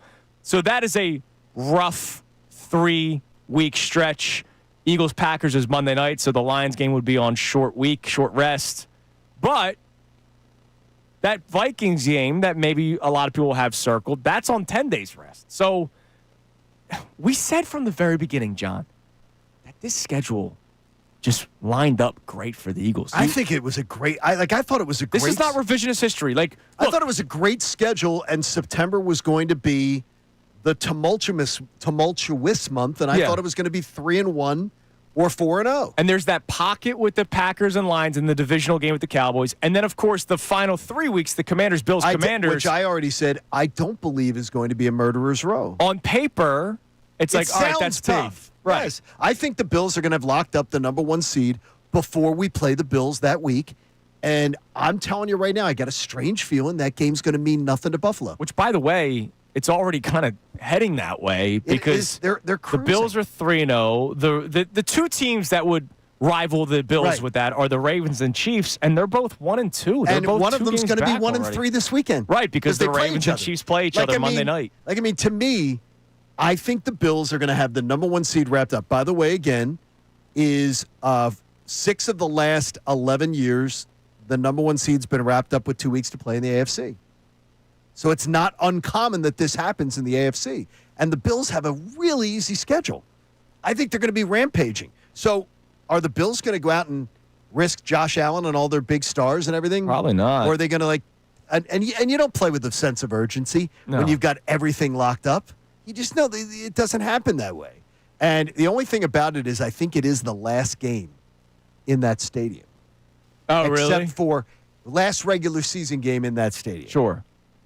That's the only one. So we'll see what happens. All right. Interesting. All right. What do we got on the text line, Sean? You can text the show at 610-632-0975. By the way, Sean Rodman in for Connor today. Connor is going to be doing middays with Ray Dunn today. They're going to be doing it live from the Sixers facility in Camden. It is media day.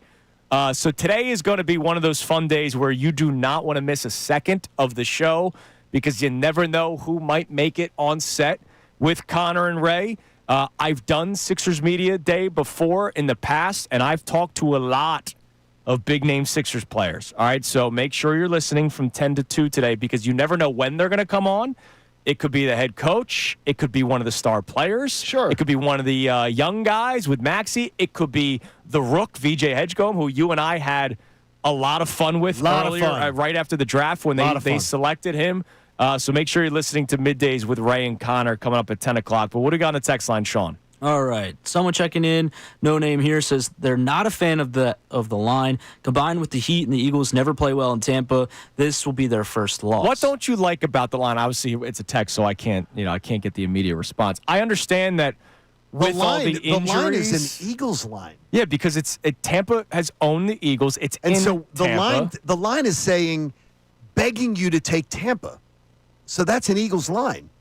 Like, I don't know what the line That's how would I look at it. It is begging you to take the Buccaneers own the Eagles. Eagles play like crap in Tampa. Oh, well, it says don't then take the Bucs and the points. It's like stealing candy from a baby. I'm going to guess that person would then say, well, then it should be 5.5. It should be 6. Maybe that's what they're thinking with all the injuries to You're not Tampa. going to be that favored on the road against a team that's won their division 4 years in a row and it's beaten you that many times. And plus, they have that late game magic. Look, backdoor covers are a thing. But no, I'm not worried about the line. I love the line, which is why I'm going to take the Eagles at 3.5. What else we got? All right. Matt from Ontario checking in says, I'm confident that the Eagles will shake the Tampa Bay Bucks monkey off their back. Tampa has been a thorn in our side over the last few years, and there's no way that Sirianni and the players didn't have this game circled on the calendar. And that's why I go back to what I've been saying a couple times today.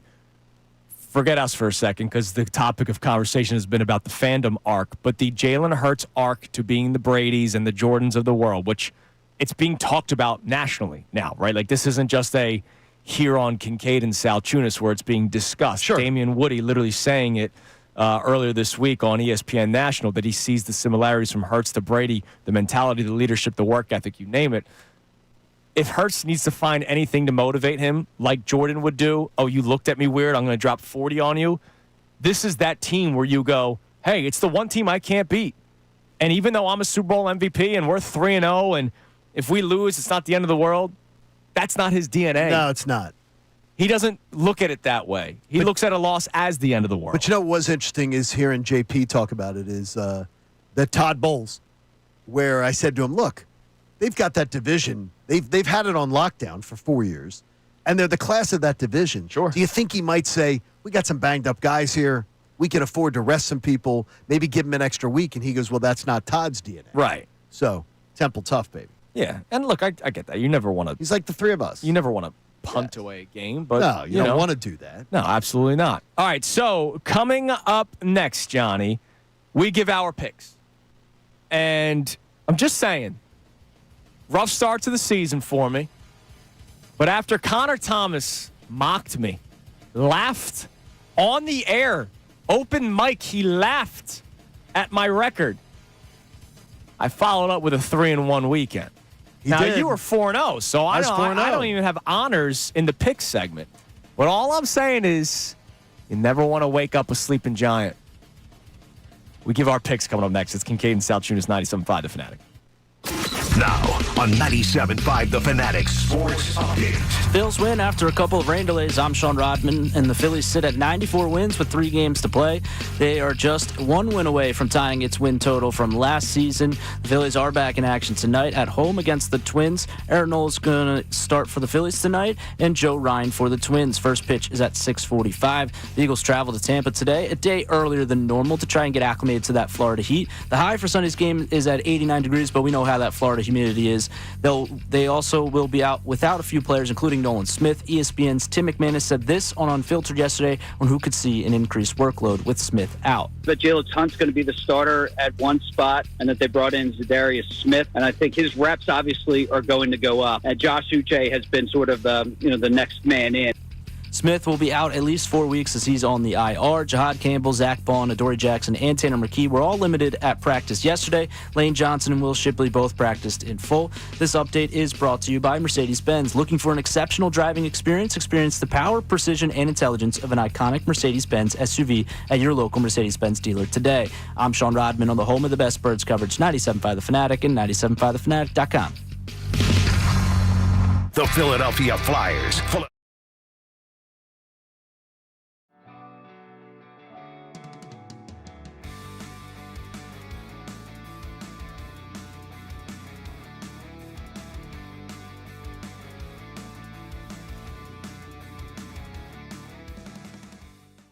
We're trying to build something special here. That we're trying to do things differently here. That we don't have to do the clickbait and the rage bait. That we want to try to do sports talk that actually provides value to the listener. And we try to do that every single day on this show. But it expands a lot further than just this show. This is a movement that we are trying to bring across 97.5 The Fanatic. So when we say the words make the switch, we're not only talking to you, the listeners. We're not only talking to you, the viewers. We're talking to the talent out there, too. Because we want everybody in this city to make the switch to real sports talk right here at 97.5 The Fanatic. And it is my honor to tell you the next person to make the switch, Johnny Marks. Hey! My man! Right there? Johnny Marks bringing him back home to 97.5 The Fanatic. How many years has it been, my brother? 9 years next month was my last day at the Fanatic. October of 2016. Nice. Man, oh, man. He's Ricky back. Bo, Johnny Marks in the house. Yeah, He's back. Psyched to have you on, pal. it's kind of surreal walking in here today and seeing a lot of the faces that I knew from many years ago, and a lot of new faces as well. And I am like, it's crazy, man. I can't believe that I'm back. I'm back. I'm ready to go. Ricky, it's been 2 years, almost 2 years since I've worked full time. I've been working very part time the last couple of years. So you know what that means? I have a lot of energy and I'm broke. So I need to get back to work. He's hungry. So you're ready to go. That's what it's about. He's hungry. And when you say you're back, you are taking over middays here at 97.5 The Fanatic. Finally got rid of that Ray Dunn. Oh, overnight. I'm working overnight. So Middays with Marks is the name of the show. Ray Dunn will be my full-time producer and sidekick, and we're going to have co-hosts. Middays with Marks starts on Monday.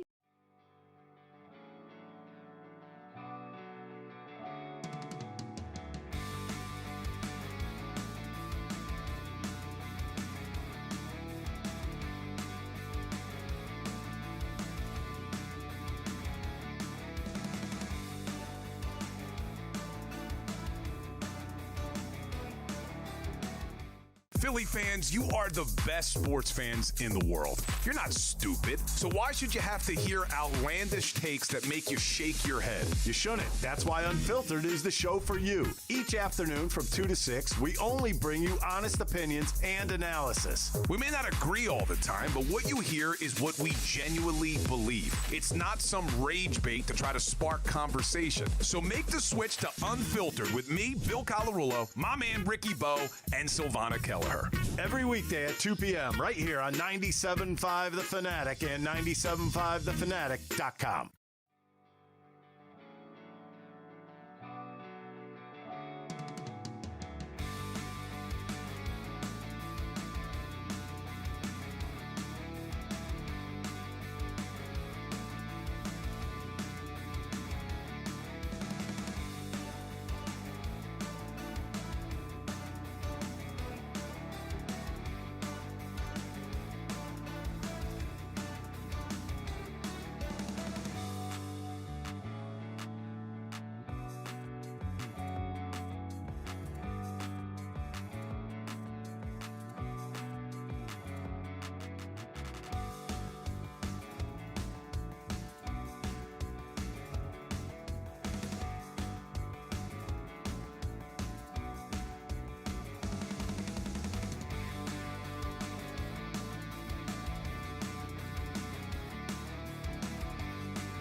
We're trying to build something special here.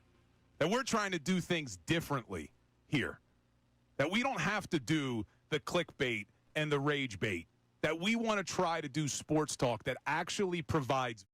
Live on this Football Friday, Kincade and Salciunas, 97.5 The Fanatic, and we do it this week, this time, every single week we give our picks for the weekend slate. So before we get to it, Johnny, the records so far here on Kincade and Salciunas are what? Brought to you by our friends at Bet Parks, the Bet Parks Sportsbook and Casino app. Love you, Bet Parks, and it's always a great time when you get that Bet Parks app. I am 8-4, leading the pack. Connor is 7-5. Andrew is 5-7 with a strong comeback last week, but I was 4-0, so I hold the lead. So it is your time, my man. Football music, please, Sean. We will also have guest picker Sean Rodman giving his picks as well. We do have Connor's picks. We'll give them to you. Yep. But because John Kincade had the winning week, football music, please, Sean. The floor is yours, Mr. Kincade. All right, it's simple. Lay the points first with the Birds. Lay the 3.5 and get it in before anything about Baker Mayfield's injury potentially becomes an issue. Lay the 3.5. I'm very confident about the game. I'm going to take some 3 games that you're going to go, wow, seriously? Yeah. I'll take the Falcons plus 1.5 points versus the Commanders at home. They're a home underdog against the Commanders, and I realize they got shut out last week 30-0 versus the Carolina Panthers. They're terrible, right? They're coming home, right? The Commanders are great, right? Nah, I'll take the Falcons, and I think the Falcons win the game. So Atlanta wins the game, but take the 1.5 anyway. Mm-hmm. I'll take the Chiefs. It's going to shock you. Plus 2.5. Another home underdog versus the Ravens. The Ravens, I mean, they're great, right? They score all those points. I'm believing right now more in the Chiefs than I am the Ravens. And I don't think the Chiefs are going to go 1-3. I'll take the 2.5 points with the Kansas City Chiefs at home. And I'm going to take a 4th game because I really didn't find any of the props that I liked. All right. And I'm going to take a game that nobody's going to like either. The Chicago Bears looked great last week, didn't they? Against Dallas. And the Raiders suck, right? No. I'll take the Raiders. I'm laying 1.5 points at home. They're a home favorite. You love Mr. Bubblegum. I am laying the 1.5 points with the Raiders at home against the Bears. So it's Eagles minus 3.5. Falcons plus 1.5, Chiefs plus 2.5, Raiders minus 1.5. Johnny, you're not the only one taking ugly games this weekend. Oh, you went ugly too, eh? All right. Like you, I have the Eagles. Good. And I'm taking the 3.5. I'm putting my money where my mouth is. Yep, laying the 3.5, money where my mouth is. I've been confident all week. Chest day has been every single day here on Kincade and Salciunas, much like the Eagles-Chiefs game 2 weeks ago. So I'm taking the Eagles and laying the 3.5. But like you, I have 2 slop games. Sloppy games. Okay, give it to us. There is no way this team deserves the respect that they're getting line-wise. Okay. The Houston Texans are 7.5-point favorites against the Tennessee Titans. I know the Titans aren't good either, but an 0-3 team that has no offensive line just released their starting safety is 7.5-point favorites against Tennessee. Give me the Titans. Okay. Plus 7.5. The only thing I worry about is that Texans defense, even without Chauncey Gardner-Johnson, is good. And the Titans, they could keep them from scoring points. That's interesting. But I don't know how many points Houston will be scoring. That's bold and beautiful. I like it. I will take the Jags. Are you kidding me? Plus 3.5 against the Niners. I don't hate that pick at all. I actually looked at that game. And like your Falcons pick, I'm going to go as far as saying Jags win this game outright. Okay. But you're going to take the 3.5. I'm going to take the 3.5. Sure. The Jags have actually been playing pretty good football. San Francisco is 3-0, and I give them a lot of credit for all that they are dealing with. But it was ugly last week. Sure. And Mac Jones is banged up. I don't know how many more injuries they can sustain. I'll take the Jags plus 3.5. And lastly, I do have one player prop. Okay. The over-under is 65.5 rushing yards for rookie out of UNC O'Marion Hampton. Okay. They are 6.5-point favorites, the Chargers are, against the New York Giants. I believe the Chargers will win this football game. The Giants are also the 3rd worst rushing defense in the NFL. So it's over what? 65.5. For that Hampton. Week when the Cowboys scored 40, you would think that was an air attack game. It was. But Javonte Williams also carried, by the way, the bad rushing offense of the Cowboys. Javonte Williams, 18 carries for 97 yards. The Chargers are known to run the football. They love running the football. So Eagles minus 3.5, Tennessee plus 7.5, Jags plus 3.5, and O'Marion Hampton over 65.5 against the Giants. All right, I got Connors for you. Connors 7-5. He likes the Lions minus 9.5. I do not. He likes the Rams minus 3.5. I like that pick. I almost had it. He likes the Chargers minus 6, laying a lot of points this week. And he took James Cook over 74.5 yards. Well, they'll be up big, you would think, against the Saints. That's one that looks like I like really the good. mindset there. So there you go. So Connor at 7-5, Lions minus 9.5, Rams minus 3.5, Chargers minus 6, James Cook over 74.5. What about our guest picker? Well, hold on real quick. Oh, I'm sorry. I just want to say this. What? Connor has started a war. You know me from an entire year of doing picks last year. I wanted us all to win. Yeah, you are. I said you're a kind person. Like, I wanted to win the overall record, but I was rooting for you both. Because not only are we giving picks amongst the show and battling with one another, we are giving picks to our audience. We are. So, like, I want our audience to make money. Okay. Well, once Connor laughed, he started a war. I will root for all 4 of his picks to lose. Okay, so you're rooting for Connor to lose. Yeah, you woke up a sleeping giant. Okay. What do we got, Sean? What are your picks? All right. Well, first off, we got to go head down to Tampa Bay, and I'm going with you guys. Eagles minus 3.5 looks good. Good. Right now, I know the heat is a problem, but this team, I think it's just a better team overall. Next, Packers at the Cowboys, minus 6.5 for the Packers. I'm laying it. Deron Bland's still going to be out. I know Jaden Reed's going to be out in the slot for the Packers as well, but you got Wicks in there. I think that running game with Josh Jacobs can run over the Dallas defense. I like the Packers still in this one, and Micah Parsons return to Dallas. How can you not? Plus, a bounce back for the Packers after what they did last week. I'm expecting a big day for Jordan Love this Sunday night. And Andrew, I'm actually going to go against you in one of your picks in this one. Niners minus 3.5 at home. Brock Purdy looks like he's going to be back.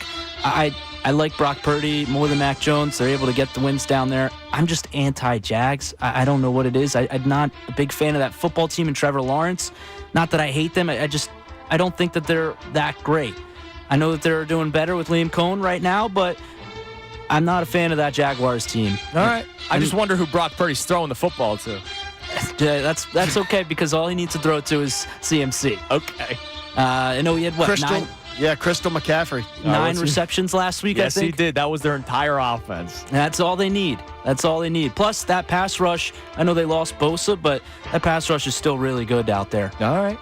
And lastly, one more, right? Yep. Lastly, I'm going with an over-under in this one. And Andrew, you had highlighted this one a little bit earlier, how you're going against the Texans, but I'm going against both offenses in this one. I'm taking the under at 38.5. Yeah, dude, it's low, but I mean, what the Titans? No, I'm with you. That's going to be an ugly game. Like, I don't think I think you're making a nice bet. If anything, like, you bump it up a little bit just to play it safe. But for the sake of the segment, 30.5 is the number. I don't think that's a horrible bet. Not bad. All right, good job, Sean. Not bad. There's our picks. There we go. For this weekend. So the 49ers, obviously Bosa's done for the year. Jawan Jennings did not participate in practice Wednesday or Thursday. Brandon Ayuk will not be back yet. So that's 2 of your top receivers. You're going to be relying on Ricky Pearsall, who's been okay, but again, he's the only guy they have. George Kittle is still out. So even if Brock Purdy is back, how much Purdy magic is there when he doesn't have like anybody to throw to? And you know why this happens to them every year?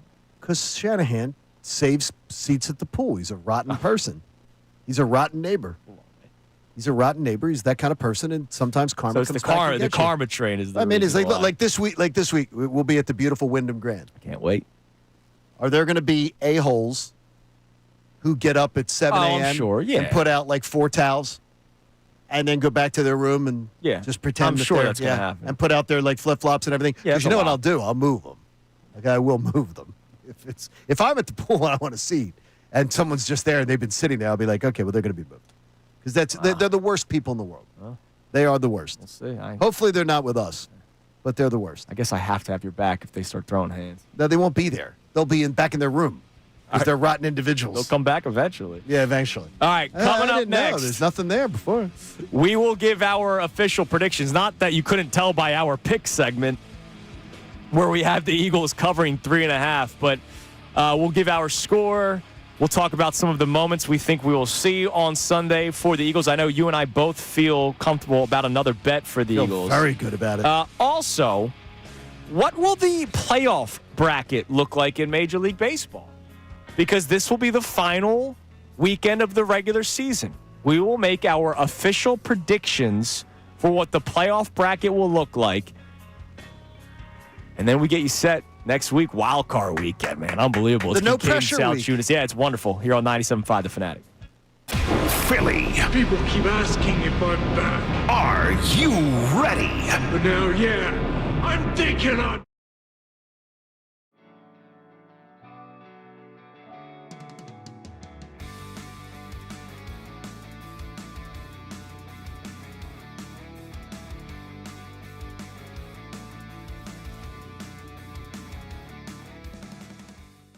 We're trying to build something special here. That we're trying to do things differently here. That we don't have to do the clickbait and the rage bait. That we want to try to do sports talk that actually provides value to the listener. And we try to do that every single day on this show. But it expands a lot further than just this show. This is a movement that we are trying to bring across 97.5 The Fanatic. So when we say the words make the switch, we're not only talking to you, the listeners. We're not only talking to you, the viewers. We're talking to the talent out there, too.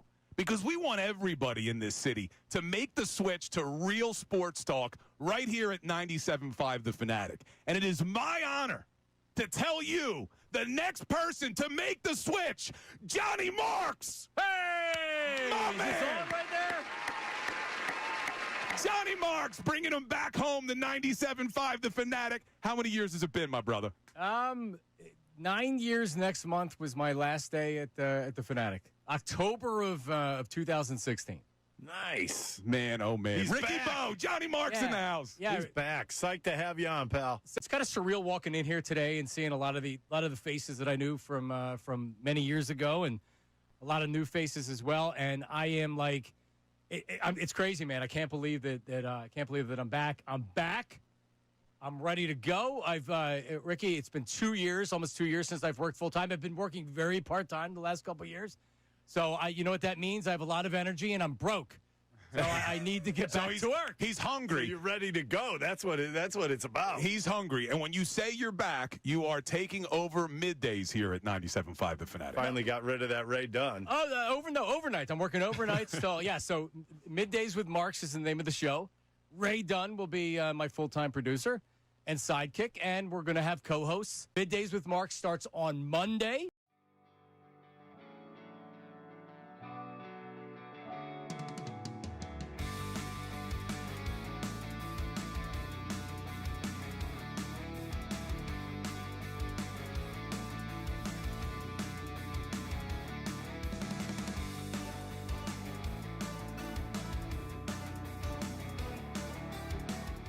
Philly fans, you are the best sports fans in the world. You're not stupid, so why should you have to hear outlandish takes that make you shake your head? You shouldn't. That's why Unfiltered is the show for you. Each afternoon from 2 to 6, we only bring you honest opinions and analysis. We may not agree all the time, but what you hear is what we genuinely believe. It's not some rage bait to try to spark conversation. So make the switch to Unfiltered with me, Bill Colarulo, my man Ricky Bo, and Silvana Kelleher. Every weekday at 2 p.m. right here on 97.5 The Fanatic and 97.5thefanatic.com.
think we had an intern program going on right now. Like, I mean, it's like, what's going on here? I'm meeting new people around here all the time. You heard the announcement yesterday. We mentioned it on the show today around 7 o'clock and 8 o'clock as well. And just got to give him a big hug during the commercial break because I didn't know he was going to be in the building today. What are you doing, dude? You're not working till Monday. Wait a minute, Johnny who is Marks. it? Oh my gosh! I'm being paid, so I don't. Oh, so they're paying you to be here today? The show doesn't start until Monday. Marks with Middays, or is it Midday Marks? Middays with Marks. You don't know the name of the show? I don't even know the Whatever name you of the wanna call show. it. But you can no more Johnny Marks. Midday Marks is what I now need to be referred to. So you're not Johnny anymore. I'm not. I'm almost 50 years old, so I cannot no longer be called Johnny. Midday Marks. Don't call me Jonathan. Only my family calls me. Okay, Right. But yes, I am. I just got to record a couple of things here. I got to get in and out Because you're getting paid, so you have to do it. Right. I mean, Yeah. Scott asked me to come down and cut a couple things. But I am. You just asked me during the break, like, you know, how was it yesterday? Honestly, I remember very little. This is very, very surreal to me coming back here. 9 years, John. 9 years in next month that I left, and you think about, will I ever go back? And you miss the people and you miss the place, and it's where you started, but you never know if it's actually going to happen, right? And when it was like, you know what, this could actually happen, it was something that I really, really was looking forward to. But then you come in here and you see a lot of familiar faces, and the studio, everything's different. The studio's the same. Yeah, the studio's the same. exactly Right. the same, I think. Right. Since I've been here, nothing's Same changed. smells. All right, Dwayne from Swedesboro used to sit back there and call Mike, and you have the producers there. So Right. and it was really, really surreal walking back in here yesterday and going on the air. Have you just been in the gym or not eating? Yeah, do you look great? Oh, thank you. I've been to the gym. Well, when you work very part-time hours for the last 2 years, John, let me tell you something. You get a lot of time to do, even with the kids. You get a lot of time to work out. So I've really the last 6 months I've taken some time to try to work on that. It's you going to look good good, for his man. headshots. Yes. Well, the headshot, I Which is going to be like just Dylan taking a picture. Yeah, it's true. And posting it on the web. I mean, those are not gonna our be headshots professional these days. It's not going to be professional. No, I understand. Okay. I know how it works. No, but dude, it's good to have you back. I was saying to you during the break, I still remember your last shift when you said goodbye here on the Fanatic, and like I still remember the words coming out of you, like because I was early. I was just 2 years in, and you were like, people don't get to do that usually in this industry. Yeah, how get did to you say get to goodbye. do that? I want to know. I did. Oh, You he's know a big what? part. I wouldn't have given myself the opportunity to do that. I'll say this, that I will never say goodbye on the air again. You're just gonna leave. I'm just gonna leave, yeah, because it's hard. The first time was hard. Last time was I really like in hindsight. I think the audience deserves, and this goes both ways, right? Like if you're on a show that you've been on a show for a long time, John, you were on 21 years. 21 years, right? Like you deserve the right to be able to say, hey, like this is my last day, if you want to. It's hard though. It's difficult because you're saying goodbye, and for people that listen to you all the time, you don't realize sometimes how you're a part of their everyday. You're a part of their family. John, I've known you and I've listened to you getting married, having children. Sure. Now your daughter's in college or graduating. Graduate of college. Yeah. Andrew was my intern, and then he was a producer, and now he's a host, and now he's married, and now he has children. Yeah. So we our listeners listen to us growing up, really, right? Like that's what they did with me. So saying goodbye is difficult, and like you don't really know the perfect way to do it and everything else, but yeah. So the first time was, I don't even remember what that was like. Well, now you get to, I heard there's a couch for your show. There's a desk. There is sort of like the old Tonight Show. Like, because I'm hearing that like, there's going to be a special, like, there's like people going to be coming in and sitting in with you and stuff. And like, we don't get to know all the names of who's coming in. Oh, this is like giant mystery guest stuff. The rotating co-host. Yeah, I know. Tom Brady, I think, is Tuesday. Okay, He's- don't let stuff Only slip. you have that kind of pull. That's good. Right. I matched the offer for the Saudi flag football game, and he's the That was Beasleys what, are willing only to- 75 million, something like that. Yeah, we're gonna have so I'll say this as far as starts Monday. Sure. Marks middays or midday marks? Middays with Marks. Whatever you want to call it. And no, don't do that. They're going to get mad at you. Ray Dunn, I tried to get removed, but they like him a lot, so Yeah. he's gonna Sorry, I remain got him on the hired show. here. That's my bad. It's your fault.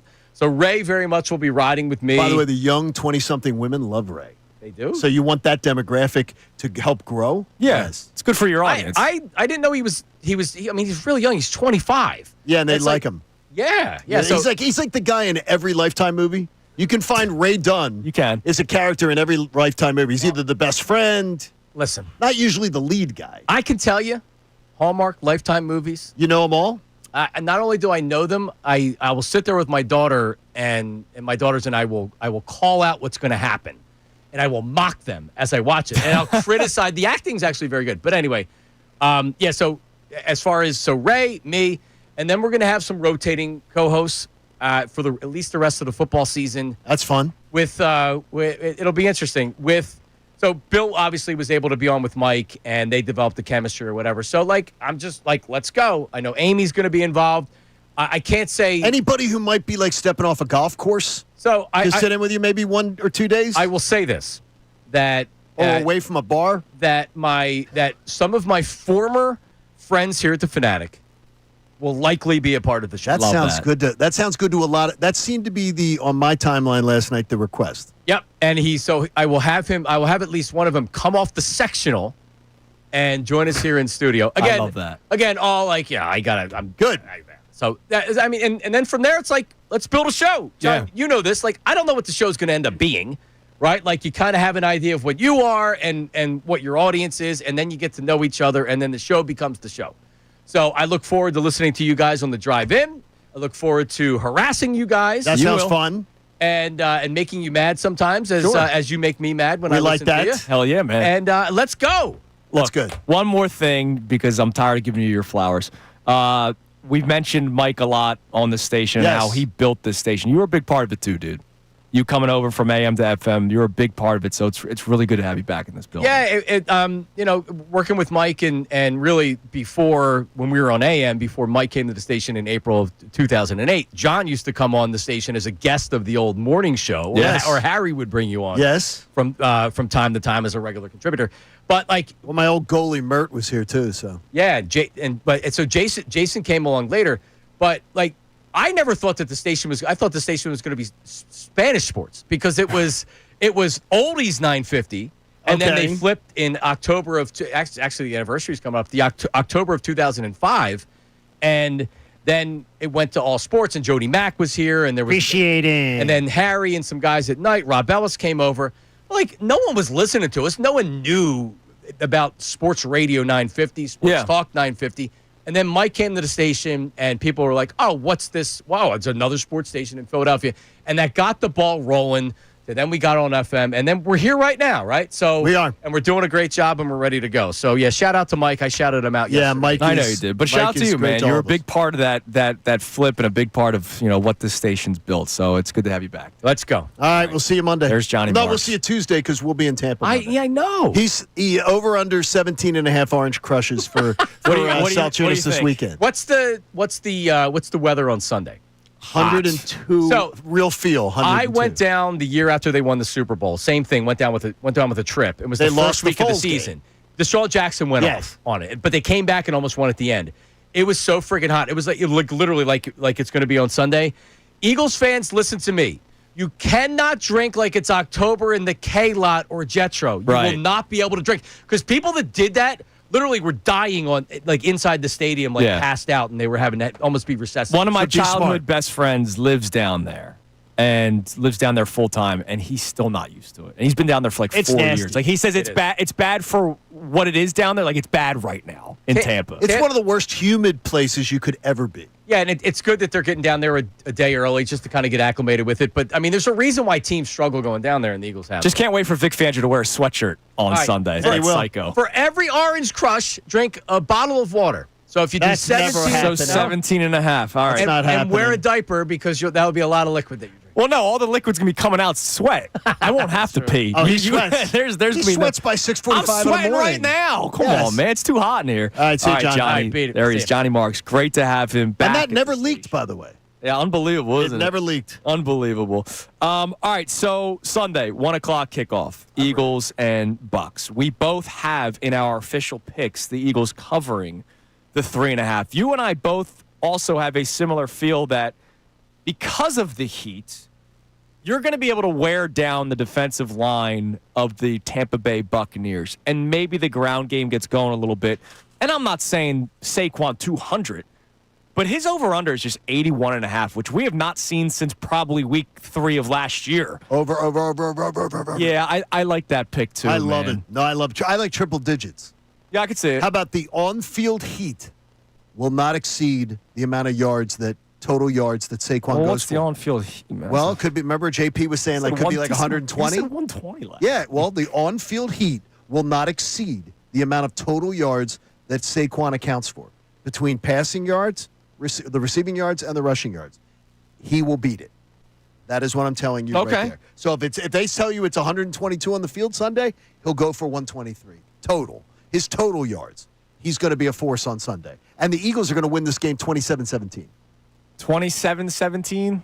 Yes. Is that what's the total? 48.5, right? That's a 44, but those numbers together is 44. Yeah, so it is. Oh, it's 44.5. You're right on the number, dude. And 27-17. And J.B. Peterson did say he would take the under. He said he'd take the under. So you're right there. 27-17. Look, it's I don't really have a score.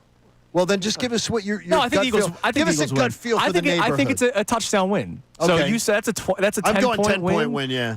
Yeah, the Heat's going to play a factor. Maybe a 24-10 piece. Oh, that'd be nice. The 10 would make me feel so good. What was it in 2023? Wasn't it 24-13? The Something final like score? that. Yeah, and wasn't it a late score? It was the Monday night. It was a rainy Monday night though, too, right? Yeah, it wasn't bad. It wasn't like a. It was like a constant drizzle. 25-11. That's a weird score. That's really and weird. Tampa scored 8 in the fourth quarter. Right. So it was, and Eagles only scored 3 in the fourth. So it was 22-3 going into the fourth quarter. I could see the game playing out that way, especially with all the injuries that the Bucs are dealing with, and the fact that Baker Mayfield is not looking like himself potentially this weekend. That JP pointed out. That's huge. Bicep injury on his throwing arm. So that's pretty big. All right, real quick, baseball-wise, we will be finding out Sunday night. Monday morning, we will know who the Phillies will play the winner of. It's going to be the Dodgers versus either Mets, Reds, and a long shot, D-backs. I think the Mets make it. I think the Mets make it also. Sean? Even though the Marlins are going to play this like it's their World Series. Sure they will. Their announcers last night, I don't know if you heard the clip. You can find it on social media. They're ready. The Marlins are, as a team, want to knock the Mets out of the playoffs. That'd be pretty cool. What do you got, Sean? What do you think out of the Mets, Reds, and Diamondbacks? Reds just have to tie the Mets. They're one game behind them. All they have to do is tie the Mets to get the pick. I still think the Mets somehow squeak in. I do, and I think matchup-wise for the Phillies, if they were to place them, I'd rather see them over the Reds right now with that pitching. Let's see. The Mets. Who can better beat the Dodgers? The Reds. The Reds. In my opinion. So that's what I say, too. Yeah, because of the So we the want pitching. that. And then we talked about it the other day, Sean. You'd want the Phillies going to Great American Ballpark? Yeah. Yeah, You'll be able to that hit there. ballpark's better built for the Phillies than it is for the Reds. By the way, Reds pitchers Zach Little, Andrew Abbott, and Brady Singer against the Brewers this weekend. The Mets have Brandon Sprout. I don't know exactly. He's one of the other young kids that they just called up. He goes up against Alcantara, and they're TBD Saturday, Sunday. Because McLean just pitched last night, didn't he? This is not. This could be really interesting. It's going to be really interesting. Johnny, go ahead, tell us about life-saving cancer research. Our friends, the Davis CPA Group. Ron Davis had a birthday this week. Happy birthday, Ron. Happy birthday, Ron. Davis CPA Group made a donation to the American Association for Cancer Research, and you can too.